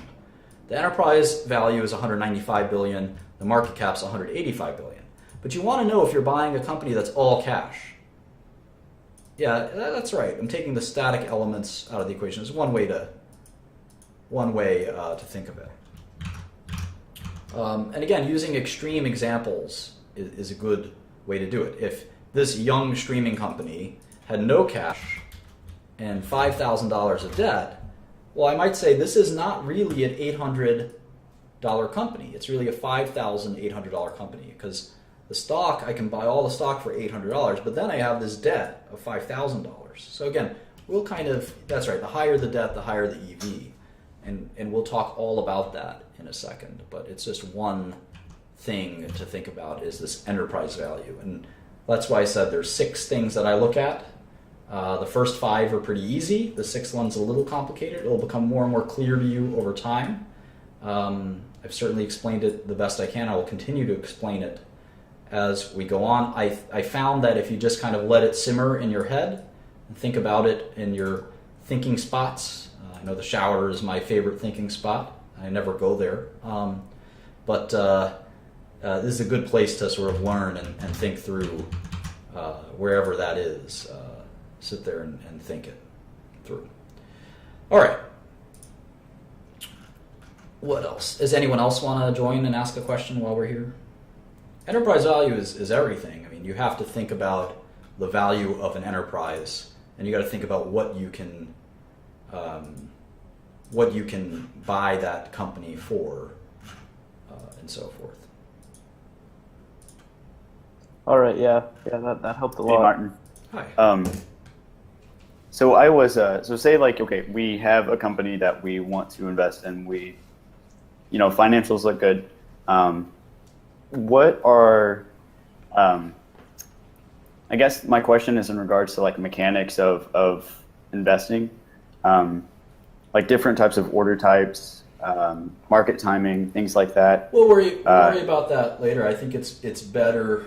Of course, you can ask stupid questions, Larry. There's no such thing as a stupid question. Yeah, I don't think that that's worth talking about, Christian. I mean, it's more important to understand investing basics before we worry about how to actually make an investment. I think that's something that I think people should spend at least a year or 2 years studying investing before they even make their first investment. It's just not that important. Okay, for like a lot of your followers are relatively young, so they wouldn't have a whole lot of access to capital that you'd be able to have to invest substantially. I feel like that's a big problem that I see, is that a lot of people have problems. Yeah, having enough money. I spent the first hour talking about this. Yeah. How it doesn't really matter how much money you have. You should worry about trying to make money. Are there any tools that you used, or whenever you first started getting into investing, that you used? Yeah, I'm telling you, I became an expert in investing, and people gave me money for my advice. I didn't make trades. It's very hard to turn a small amount of money into a large amount of money. You have to use other people's money. I mean, I talked about that a number of times. Sure. So in terms of like tools, though, for getting like young investors to start trading and investing and things like that, I mean, I don't think they should. Okay, but are there any like I guess virtual trading tools that you would recommend? No. That or no? I think you should listen to the rest of my lecture. I mean, sometimes it's like going to a gun range, right? And someone hands you a gun, and you want to start shooting the gun at the targets. It doesn't really work that way. You got to spend a lot of time understanding. You've been handed this powerful tool, and it's complicated. I mean, it's not that complicated, but it's an example. Or like if you went to NASA and they said, "Hey, we want to show you our high-tech lasers." You say, "Let me use the laser." No, you got to spend a long time studying these lasers before we're going to let you play with the lasers. I mean, give me a break. And that's sort of, people want to just jump in and have fun with it, but that's not the way investing works. Hey, Martin. So Hey. The way I'm seeing this is enterprise value is the sum of claimants, sort of, against the company. A little bit, yeah. You have to think of it as it's the total amount of money it would take to buy the company. That's kind of the way you look at it. Because the shares make sense, right? Like if you buy all the shares of a company, you own the company, basically, right? But then you have to look at the balance sheet, because if you've bought a bunch of cash, that cash just goes back into your pocket, right? So if I spent $50 million, let's say, buying a drug company, and I know that the company has $25 million in their bank, I really only spent $25 million, right? Because I'm buying the drug company. I don't buy. I spend $25 million to buy $25 million, that doesn't make a difference really. if I spend $50 million to buy $25 million in cash plus a drug company, I'm really net, I'm spending $25 million to buy that drug company. There's actually a very good way I used to use to explain it. Let me go on to, this is actually a great way. Emmanuel, I hear some feedback and also from Mike, so I'm just going to close it off for a second, and let's go to the YouTube, and this is actually a really good way. This is, I think, the best way to kind of think about it. So let's say I want to buy this company, Coca-Cola. You think of it as a box. This is Coca-Cola. And I know that to buy every share, all 4.3 billion shares at $40, I got to spend $187 billion. And I get to buy the box. The box is everything in Coca-Cola. Now the interesting thing is inside the box there is some cash. Let's say there's how much cash is there? $35 billion of cash. So you're not really buying Coca-Cola for $187 billion. You're kind of buying it for $152 billion. Because once you buy it for $187 billion, you gotta realize that the cash that you bought, you can just use that to offset the cash that you paid. So you're really buying the rest, and I'll color the rest in purple. The company is worth $152 billion, if that makes sense. And it's the company value of $152 billion plus the cash value of $35 billion that equals the market cap of $187 billion. I think this makes it a little more clear. You can't dispute the value of the $35 billion in cash. The $35 billion in cash is worth $35 billion, period, the end, because it's cash. $35 billion is worth exactly $35 billion. There's no way it could be worth anything other than $35 billion. The rest of the market, but the market cap is $187 billion. And the cash is not a part of the company. The cash is just cash. You can take this cash out, and you're left with the company, and the company is worth $152 billion. I hope that makes a little bit more sense to sort of how to think about enterprise value. So let's look at the Coke one more time. It's a $187 billion box, is what it is. And they have, we know, $35 billion in cash. And when you buy Coca-Cola, you get that $35 billion, but you also get, it's a little bit bigger box, $44 billion of debt. So inside this box of Coca-Cola,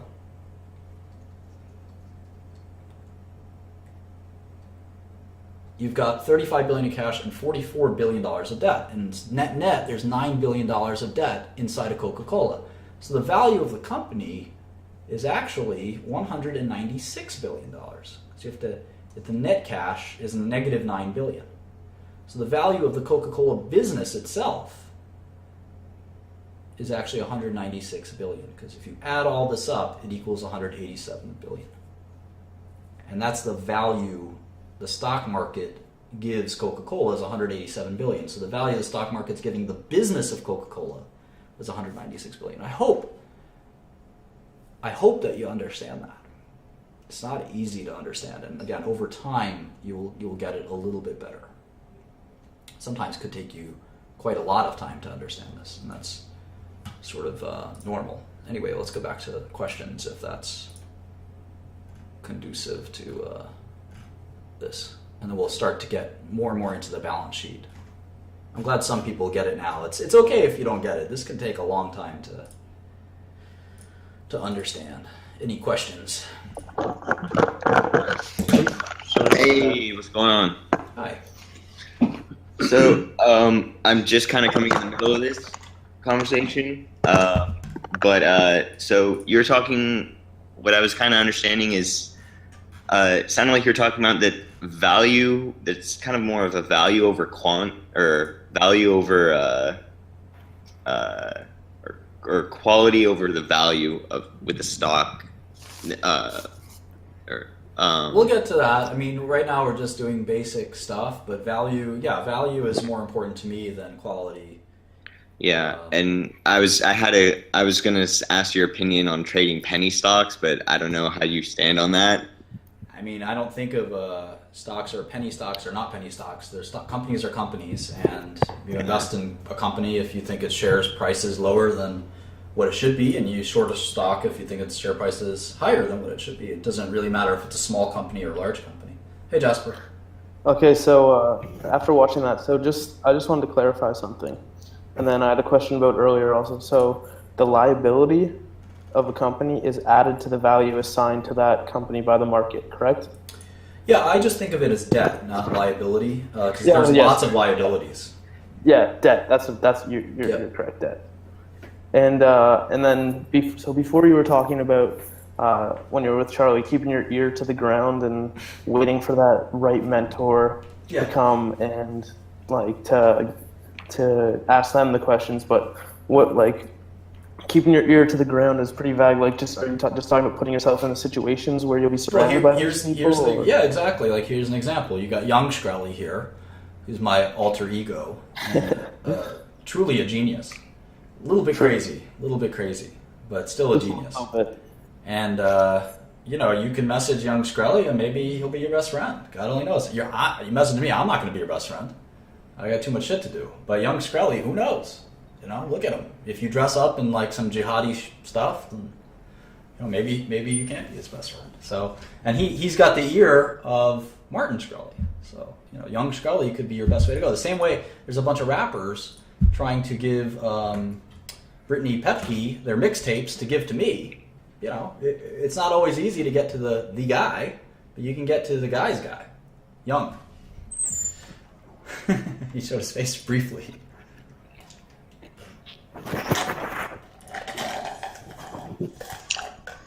Hey. Hey, any questions, Nick or Van? Yeah.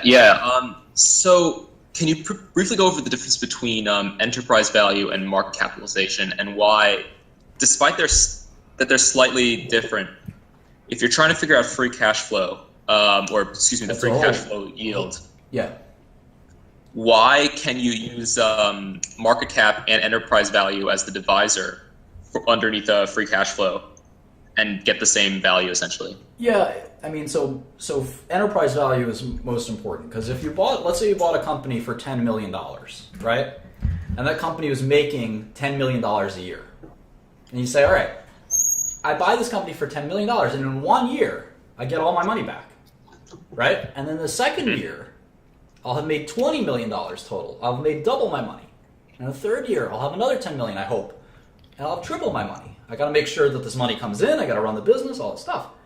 But that would be great to buy a business for $10 million that's making $10 million. But what if you bought that business for $10 million and they told you, look, before we sell you this business for $10 million, we have to tell you that we owe the bank $30 million.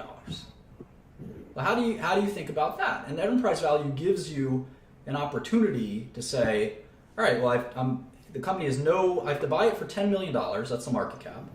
I have to add the debt, because I'm also buying the debt. So the real true value of the enterprise, or the enterprise value, is really $40 million. Because it's the $10 million I'm buying the stock for, and then the $30 million of debt I'm absorbing. So it's actually going to take me 4 years to break even. Because I got to pay off those $30 million of loans, then I got to pay off the $10 million that I'm investing in the first place. So it'll be 4 years before I break even. So now let's say that same business, so again, you're buying this cement business, let's say. My uncles and cousins, they're in the waste management and cement business. They serve their community with these services. And they say, Martin, we want to sell you the family business. We heard you have a lot of money now. And I say, oh, okay, I don't really want to be in the cement business. And they say, yes, you do. And I said, all right, Uncle Louie, I'll buy the cement business from you for $10 million. And they said, that's great, because it actually makes $10 million a year. So you'll be in great shape. And I say, wait a second. Now I really want to be in the cement business. I'm buying this for $10 million, and it makes $10 million a year. And they said, no, hold on. That's all true. But we have $30 million now of debt. And we also have, I say, what kind of, I'm taking my notes, I say, what debt do you have? And they say, well, we owe banks $20 million. We owe the other family down the street $10 million. And so, okay, so you have total debt of 30 million, 20 to the bank, 10 to a lender, 30 million of debt. Or how much cash do you have? And they say, all right, well, it's a family business, so they're not really sure what's going on. They look at the registers, they look in the bank statements, and they say, we got a total of $10 million. So, okay, so I'm buying this business. Let's go to YouTube for a second. I'm buying this business for $10 million. I'm buying all the stock. So that's the stock price and the shares outstanding. And you can see that those two things basically don't matter. The stock price, the shares outstanding, it doesn't make a difference. I'm going to multiply the two of them anyway, and it's going to equal 10 million. So my Uncle Louis, he can have 1 million shares, right, at $10 each. And I can buy all 1 million shares from him and his cousin Vinny. Or it could be 10 shares at $1 million each. It doesn't really make a difference. It's $10 million at the end of the day, one way or the other. So I'm buying $10 million for the market cap of the company. But they also have that $10 million of cash in couch cushions and in safes and stuff like that. And then they told me that they owe $30 million. That's the debt. So I'm looking at this waste management company, and I see that net, they have $20 million of net debt. They have $10 million in cash, they've got $30 million in debt. That means after you use that $10 million to pay off some of the debt, you're going to be left with $20 million in debt. So the enterprise value is market cap minus cash plus debt gives you the enterprise value, and we get $30 million. So it's going to take me 3 years to break even if they make $10 million a year. And that's why the market cap can be very misleading. If I just looked at the market cap, they would say, oh, congratulations, Martin, you bought our business for $10 million. And I'd say, whoop-de-doo. Then I looked at the books and I realized, holy moly, they have $20 million of debt. And that's 2 times more than I paid to buy the stock of the company. So the net debt is very important to look at, and that's how we get the enterprise value. Typically for public companies, there's not much leverage. Sometimes you have a lot of cash that you got to remove. And that's important. Let me give you the opposite example. Let's say I went to my cousin Vikram, and Vikram wanted me to buy the family delicatessen business. And he said, all right, Martin, I want to give you $5 million. I want you to give me $5 million. $5 million, you can buy all the family's delicatessen businesses in the tri-state area. I said, wonderful. So, Vikram, tell me, how much money does the company make a year? He said, well, our delis, they make about $1 million a year in total between all the delis. And I said, all right, you want to sell it to me for $5 million? It's a stable business. I think that $1 million will be stable every year. All right, you got a deal, Vikram, $5 million. And then I say, all right, and Vikram doesn't know business, but I do. So I said, all right, Vikram, how much debt does your company have? And he says, Martin, what are you talking about? We don't have any debt. Okay. No debt. I'm writing down my notes. Debt, 0. Okay, how much cash does do your delis have? So, last time, let me get back to it. I haven't counted in a while. And I said, well, we still have a deal, right? It's $5 million, and I get all of the assets, the cash, the debt, the inventories, the accounts receivable, everything is mine. And I say, and he says, yes, that's the deal. $5 million, you get all my business. And I look into and he comes back to me tomorrow and he says, Martin, I just added it all up, and I know we signed the agreement that says I get everything, but there's $3 million of cash in all my accounts. And I said, well, that sounds great, Vikram. I basically just bought all of your delis for $2 million, right? Because the $3 million in cash, I just sort of take out. I'm buying your delis for $2 million, if that makes sense. Okay. So that's sort of the way enterprise value works. You have to strip out the financial aspect of the company from the operational aspect of the company. And in this case, cash minus debt, there's $3 million of net cash. Unlike my Uncle Louis' waste management business, where there was $20 million in net debt, here there's $3 million in net cash. So anyway, the enterprise value is important because, like he said, it was making $1 million a year, this deli business. It's a $2 million enterprise value. That means I'm going to make all my money back in 2 years, which is a really remarkable thing. When you buy stocks in the stock market, it's about a 15-year payback, which seems a little crazy. And Vikram did get straight hustled, as we'd say in Brooklyn, which is my home stomping grounds. So yes, enterprise value, very important concept. 2 years is not a long time.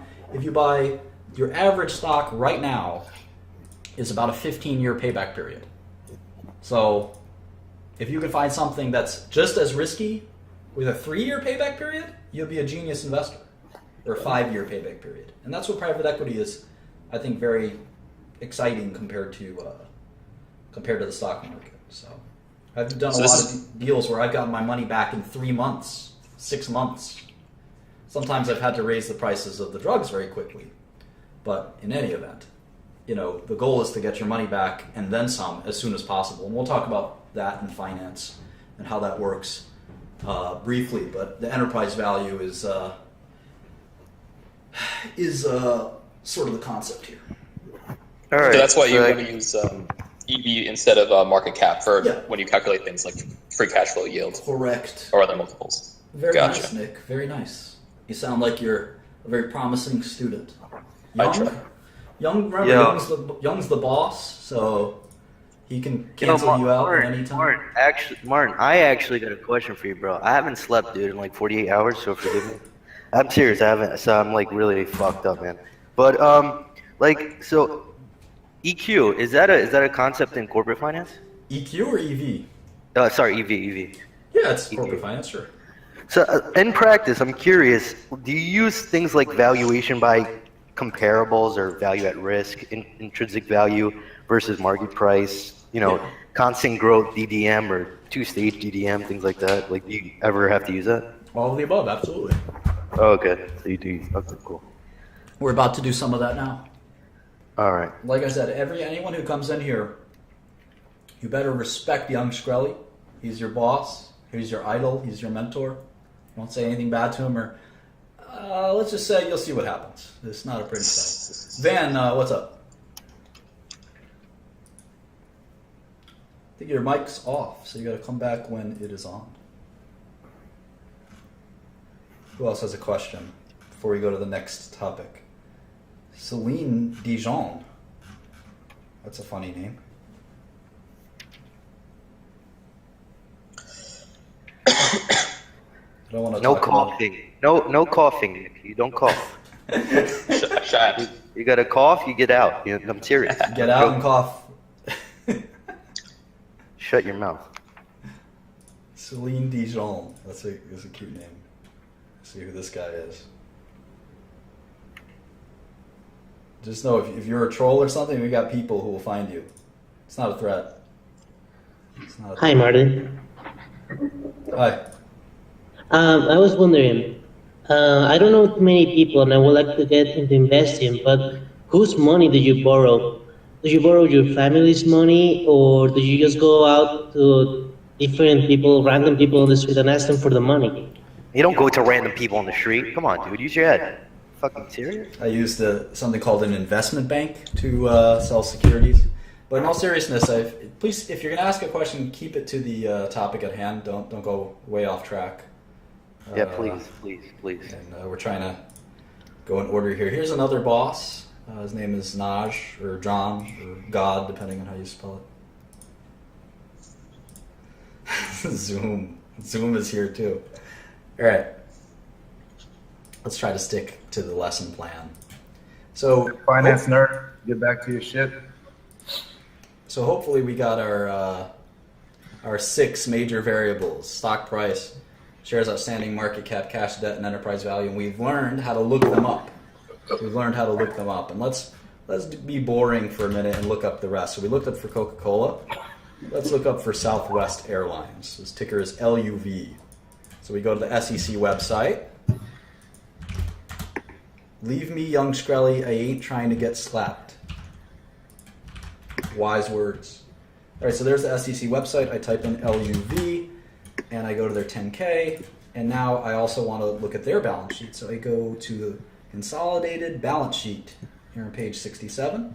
They've got cash and short-term equivalents of roughly $3 billion. So just type that in, 1583 plus 1468. And let's see if they have any other cash. It doesn't look like it, but I just noticed in the corner of my eye, they have $20 billion of quote-unquote flight equipment, which I think is planes. That's pretty interesting.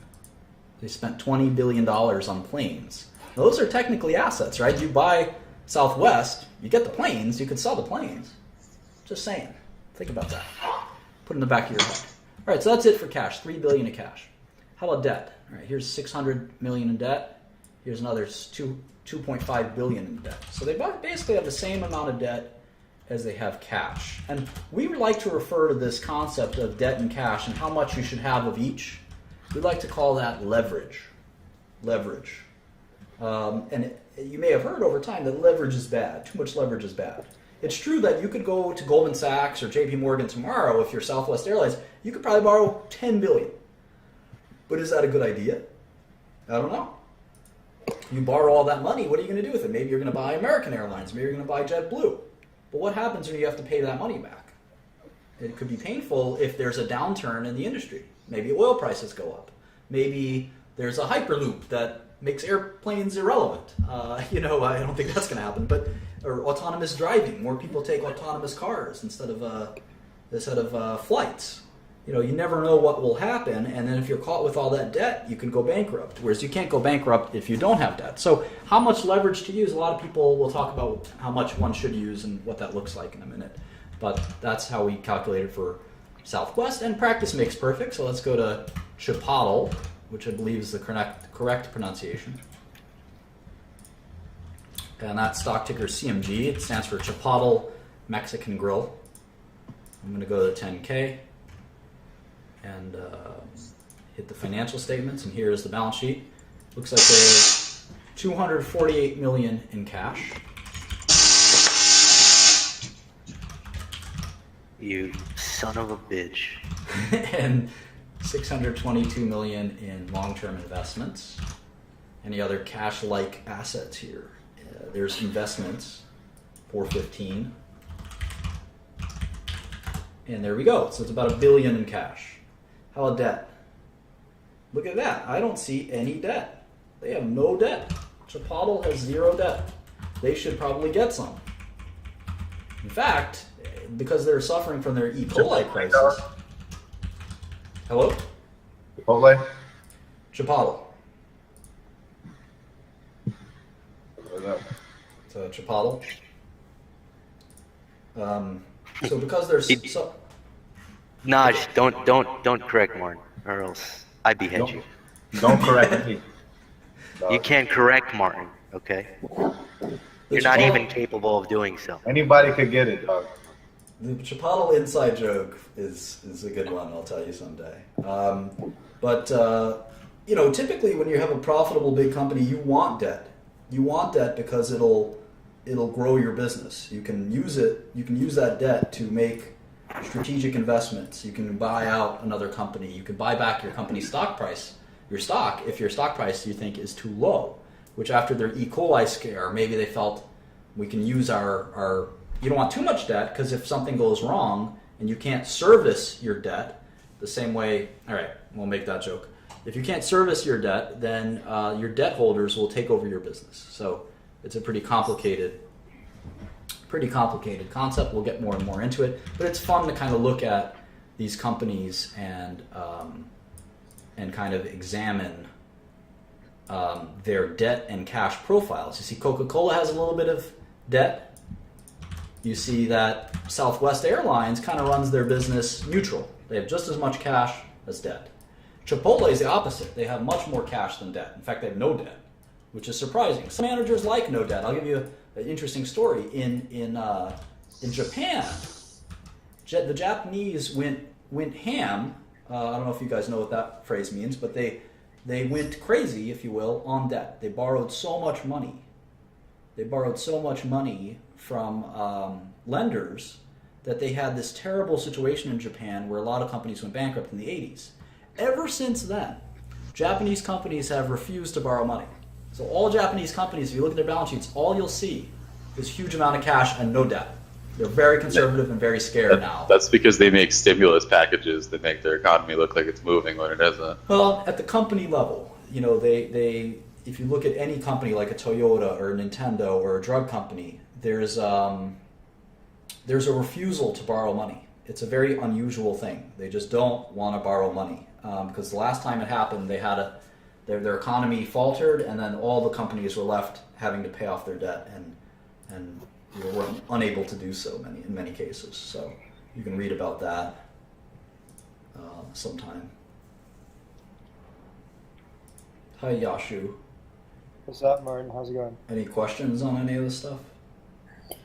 Well, I mean, do you really care for a company that has no debt versus a little bit of debt and leveraging themselves? Like, which one do you care for more? Oh, it's not like I care. We haven't even touched the subject of what we like or dislike. I think we're just examining, right? And it's interesting to see what the CEOs of these companies decide to do, right?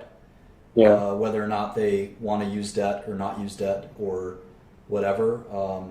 Turing does have debt. I'm not the CEO of Turing for what it's worth anymore, but I did decide to use debt, a small amount of debt.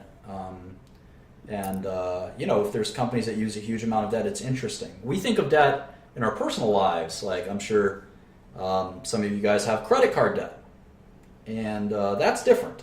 That's sort of debt that's used to fund your personal expenses. Business debt is a very different concept. But yeah, student loan debt is kind of a little more similar, where you're using the student loan debt to improve your future earnings. Kind of. It's sort of similar to a business debt, where you're saying, I need a bunch of money to make this great investment in myself. And typically it's not a good investment for what it's worth. But I'm going to borrow $200,000 to get a college degree to increase my earnings potential 10 years, 20 years from now. Look, if it's for Harvard, I would say for sure. If it's an Ivy League school, I would borrow any amount of money almost to do it. But I wouldn't borrow $200,000 to go to Penn State or go to Baruch College or something like that. And that's why there's good value in city universities, in my opinion. How much did you pay when you went to college? I went to school for free. Oh, did you? Were you on a scholarship? No. That's what he likes to say. Baruch costs like $2,000 or $3,000 a semester. Costs nothing. Yeah, it's right? pretty close to zero. That's how much it costs up here in Canada too, so that's not too bad. Yeah, no, I mean it's just a great education for almost no cost is. And this is where you learned it all, right, Martin? That's where you learned it all. Well, some of this I knew already for sure. I had professors in school give me their resumes. That was a lot of fun. Anyway, let's go back to this balance sheet stuff. So let's go to that was Chipotle. Let's go to JetBlue. I bet JetBlue has a bunch of debt. Most of these airline companies have a bunch of debt. Southwest doesn't. That's interesting. So anyway, let's go to JetBlue, JBLU, balance sheet, 318 in cash, 558 in investment securities. Now, you might say, Martin, I don't understand why you think investment securities are cash. It's not what it looks like. Oftentimes, these investment securities are just like treasury bonds, which are very, very, very similar to cash. It's not like they have a prop trading desk where they have a bunch of different stocks and long and short. It's treasury bonds, and for accounting reasons, they can't classify it as cash. It was very close to cash. It's basically the same thing. That's why I like to include it. 318 plus 558, that's $800 million in cash roughly.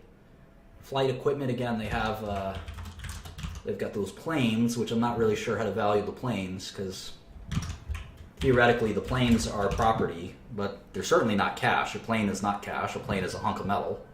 But you could sell a plane, right? So it's kind of an interesting asset. Now, if you sell the planes, you don't have any business anymore, so you got to think about that too. The planes are the business. All right, long-term debt and capital lease obligations. Here it is, $1.4 billion. Where else? Current maturities of debt, $448 million. All right, so as I suspected, they've got a little bit of debt. Got about $1 billion of debt, not too leveraged. Okay, so yeah, they've got $1 billion in debt, $1 billion in cash, and $2 billion in debt. And if you look at the income statement, we'll take a sneak preview of the income statement. You'll see that JetBlue made about $700 million last year. So how do we think about that number? Well, they have net debt of $900 million. And so if they're making $700 million a year, they'll be back into net cash in about a year or two. That makes sense? So you don't Yeah. want years and years and years of debt, right? Like my cousin Vinny's sanitation department or sanitation business. If you're making $2 million a year, but you have $20 million in debt, it's 10 years until you have cash again. It's terrible. Yeah. You don't want too much debt. Now we call that leverage ratio. We'll talk all about that in a minute. So we talked a bit about the balance sheet. Let's talk more about it, and then we'll get to the income statement. The balance sheet is one of the Holy Trinity. I grew up Catholic, so I've got the Holy Trinity as the Father, the Son, and the Holy Ghost, I believe. Let's see, you start Father, Son, Holy Ghost. I'm pretty sure that's how it goes. Father, Son, Holy Ghost. That's the Holy Trinity. I think it's the three manifestations of God is the metaphor for what it is. Well, in business, we've got the same thing. And this is your new Holy Trinity, is the income statement, and they all are the three manifestations of business. The same way the metaphor, the parable for in Christianity is the Holy Trinity. We have a Holy Trinity of business. And just like in Christianity, I am an atheist in sum and substance. It's a longer discussion than I can afford right now. No, you're not, Martin. You believe in me. True. Again, my alter ego here. Anyway. So here's the Holy Trinity that you're going to believe in going forward, is the income statement, the balance sheet, and the cash flow statement. And they're all, interestingly, again, just like the metaphor in religion, it's the same concept that there are three different ways to look at a business. The same way, again, I'm not going to go on this tangent, but those are the three different ways to look at God, was the theory for Christianity. These are the three different ways to look at a business. And the balance sheet, Holy Spirit, Holy Ghost, same thing. Ghost sounds cooler. All right, so we're going to drill into the balance sheet, which in many ways is the most important, but just like the Father, Son, Holy Ghost, they're all important. So the balance sheet, what is the balance sheet? Well, it's what it sounds like. It's a statement of the balances of the company. All of the balances. If you know anything about accounting, there are different balances. The first balance is cash. How much cash do we have? And the balance sheet is unlike the other two parts of the Trinity. It's a statement that exists in a snapshot of time. So it's as of a certain date. That's typically as of the end of a period. It's not like as of next Wednesday. It's as of a specific date. And one good date would be 12/31/2015, the end of the fiscal year for most companies. 12/31/15. And think of it like a camera. It's a snapshot. It's a snapshot in time of where all the balances are. So let's do it for JetBlue. Look at their balance sheet in great detail. And here's the link in case you missed it, or you don't know how to use the SEC website. Just click that or copy and paste it. And you can see that there's two key parts to the balance sheet. Well, the first thing we look at is what dates they're of. So this is as of December 31st, 2015. But what's the next key part of the balance sheet? How is it so organized? Well, it's basically organized into two parts, or three parts, really. Depending on how you look at it, it's two or three parts. I think of it as both sometimes. The first part is the assets of the company. So all the assets balances. So I want to know how much cash we have. I want to know how much inventories we have, accounts receivable, property. I want to know how much money we've lent out. I want to know all of this stuff, all of the balances of the company.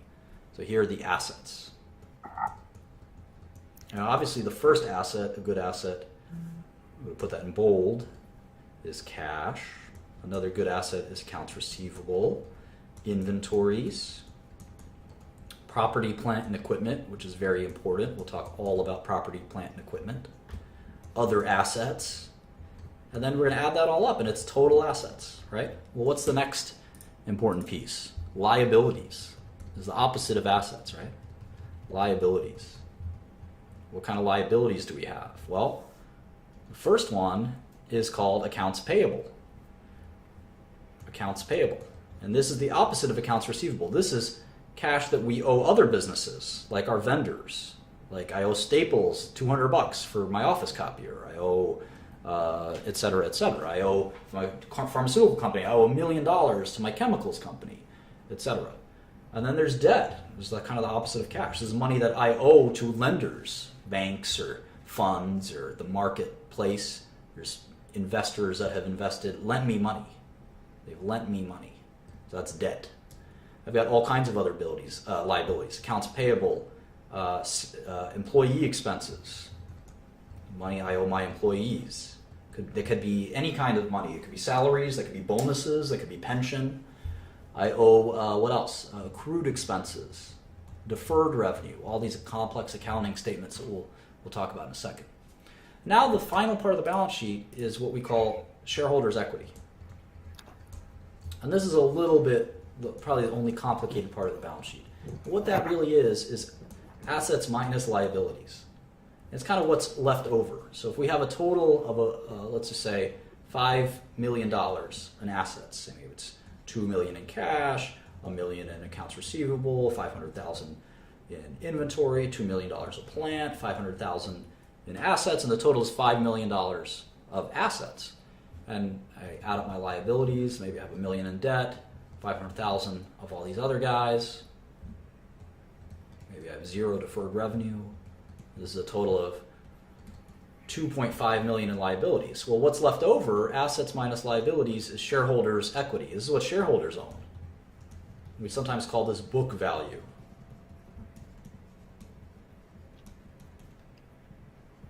So assets minus liabilities equals shareholders' equity.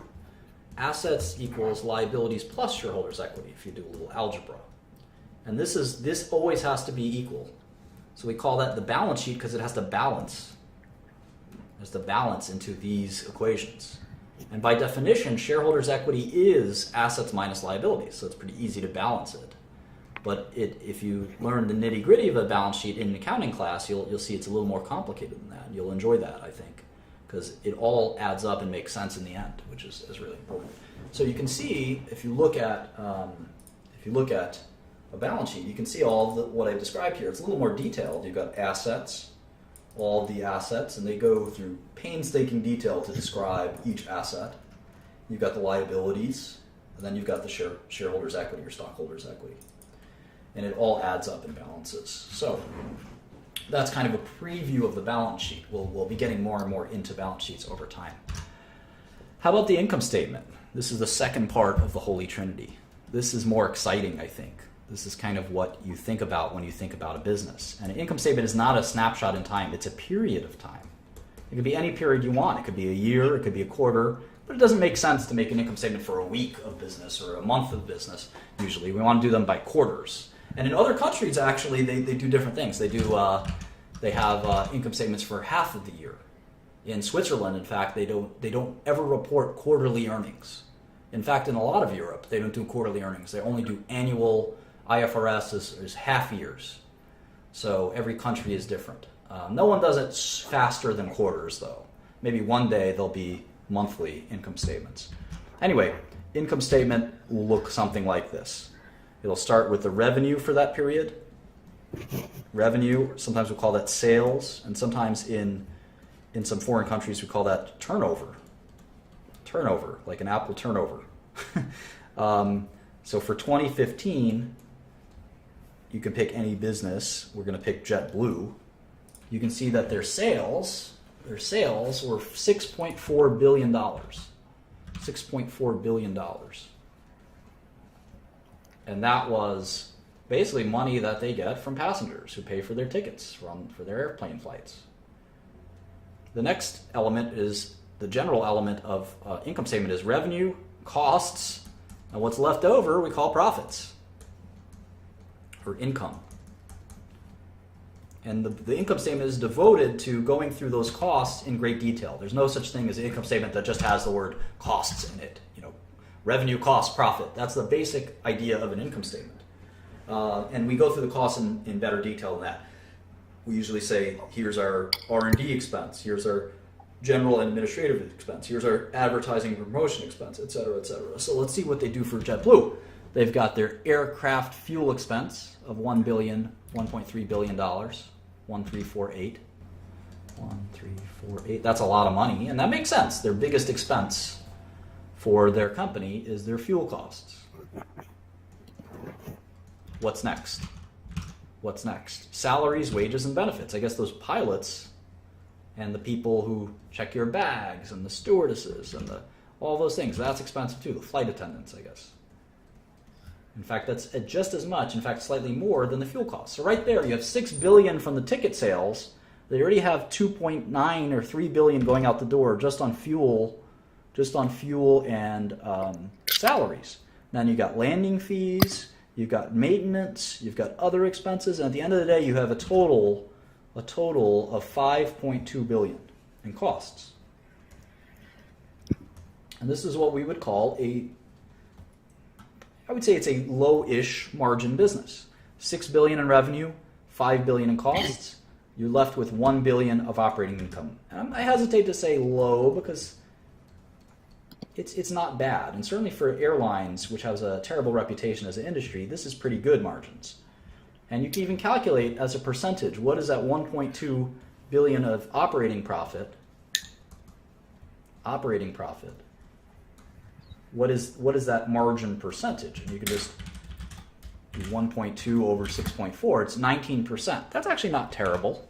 You'll see as we get to pharmaceuticals or other kinds of businesses like Coca-Cola, you can have operating margins of 30, 40, 50, 60, 70%.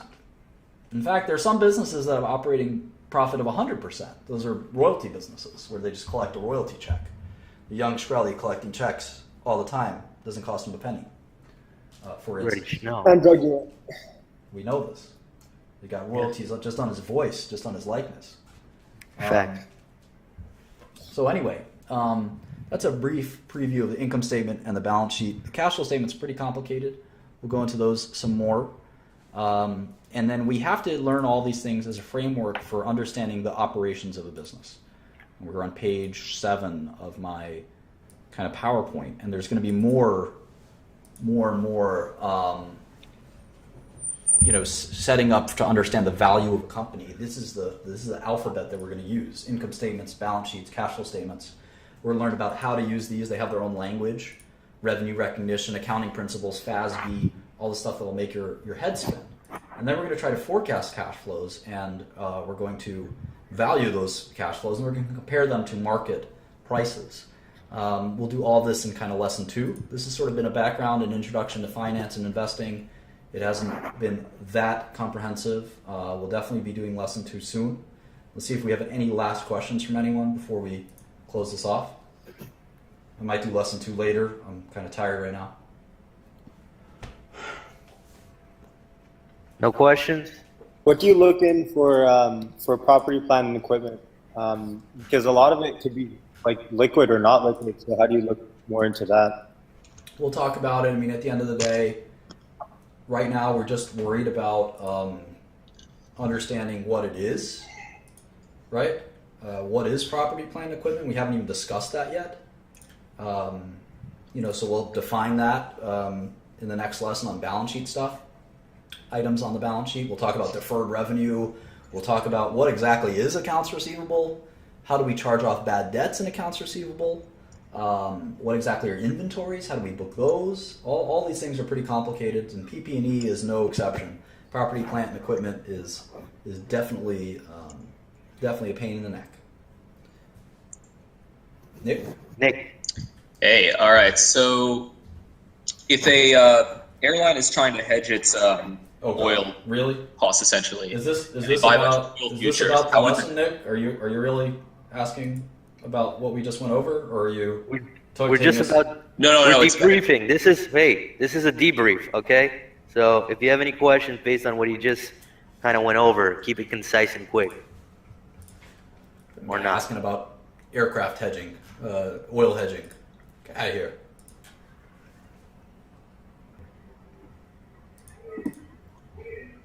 Hello. Any questions, comments? Oh, it's okay, Mike. Martin. Yes. So you got in the balance sheet, and I just want to ask you, what's your like? How do you evaluate properly the return on capital employed? What? The return on capital employed. ROCE. Yeah, we're not there yet. We'll do that in the next few lessons. Oh, okay. We haven't barely Cool. even touched the balance sheet. All right.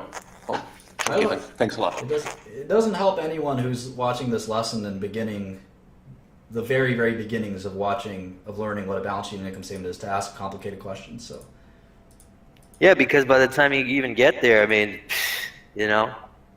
won't even have a clue. yeah, I don't want people to be lost. I want people to absorb this and sort of gain some knowledge. Hey, Rashawn. Your mic. Mic's off. Last questions. Hello. Hi. Okay. Are you guys there? Okay, what's your question? Oh, no. Okay. I was going to say, we covered the balance sheet, income statement, briefly covered the statement of cash flow. Can you still hear me? Ooh. Can't hear you too well. Yeah. It's best to learn the cash flow statement after you learn the income statement and balance sheet, I think. Yeah. So we'll get to it in the order that I prescribed. I was wondering in terms of debt, going on value in good debt versus bad debt. Yep. We'll get to accounts receivable and the difference between, there's two different kinds of debt. There's accounts receivable. You've got your good customers who you think are going to pay, and then you've got doubtful accounts, like my friend Maurice, who never pays his debts. So Coca-Cola and Chipotle are great examples because they're well known, but I'd be interested in seeing biotech. We'll do that. We'll definitely do that. Yeah. And if you all stick around for the stream, once the lesson's over, I might start doing some biotech stocks on demand. Right now, I want to log in a nice 2-hour stream where we kind of learn something. I save it. You can just kind of look back on it as an intro to finance. So I know there's been some people watching this whole thing here, so if you have any questions, don't be shy. Feel free to ask Martin. That's kind of why he did this whole thing. But let's get some real questions on the material. Please. You never know. You may have a question that, somebody else has. Exactly. And you may be doing everyone a good service. Otto? Hello, can you hear me? Yes. You mentioned how no debt was a worrying indicator. I want to know, you also mentioned buybacks. I want to know if you think buybacks are a worrying indicator, because that would also signal that there are no main projects being undertaken. Yeah, great questions, obviously. I don't know that not having debt is worrying. I will tell you that at my companies, we have so many ideas on how to create shareholder value all the time that, we're always, no matter how much capital we can raise, we always have need for more capital because there's so many great investment opportunities. And when I see a company just sitting there collecting cash, I'm just like, well, what are you guys doing, And if you don't have any ideas, take that cash and give it back to us. Do a special dividend, a buyback, something. So it's kind of weird to see companies accumulate cash. In terms of buybacks, it's an advanced question. I think it's time to, when we talk about capital allocation and stuff like that, we can sort of debate. Okay, so as far as I've listened from now, I'm gonna guess that this is a really beginner's course. Yeah. So I'm going to ask you maybe the dumbest question so far. Yeah, good. That's fine. Because I'm not into this kind of business, but it really interests me because it's a fascinating world. So. All right. So what's your question there, Mike? My question is, obviously you started with $2,000. You said that your father helped you open a stock account or something like that. So what would be the minimum amount for our era, our times? What would be the minimum amount to invest, and how would one start stock investments with absolutely minimum capital? So I'll just say that, from the reason the stock account was helpful to me is it got me excited, right? It got me excited about the stock market. For me, as a 15-year-old kid, $2,000 seemed like a lot of money, and it seemed like my parents made this big commitment, and it was super exciting. I got to log in, I got to place trades. It got my mind so interested in stocks that it never stopped. And it's not about the $2,000, right? It's about giving someone the excitement of a lifetime that would last forever. And that's why the $2,000 investment was exciting start. It got me so motivated. I got a job at a hedge fund. I got a job at a big hedge fund. I started hedge funds. I started drug companies. It just propelled my interest in business. So I wouldn't think about it. I think the minimum amount for most investment accounts online, the E-Trades and the Ameritrades and Interactive Brokers, I still think it's about $2,000. In fact, it might be even less now. So I think that giving someone a stock account, especially a younger person, and it doesn't matter what your age is. You can be 40 years old, and if it's your first stock account and it excites you and it gets you motivated to do something, I think that's exciting. You're never going to make money with a small amount of money, right? It's just the dream of turning $2,000 into $1 million. It's not going to be, it's not ever going to be possible. But will it propel you and excite you to go to the next stage? I think that's kind of what these small accounts are helpful for. Hey, James. Question. Yes. Uh-oh. You have a rival. Come on. All right. Was that your question, Gnarly? That's a great question. Thank you. Thank you. All right. I think we can turn the stream off now. So thanks for coming. I'm going to still be on here streaming. I'm going to turn it off so it registers as a stream. I really appreciate everyone coming on, asking questions, checking it out. I'll be back doing some biotech stuff in a second.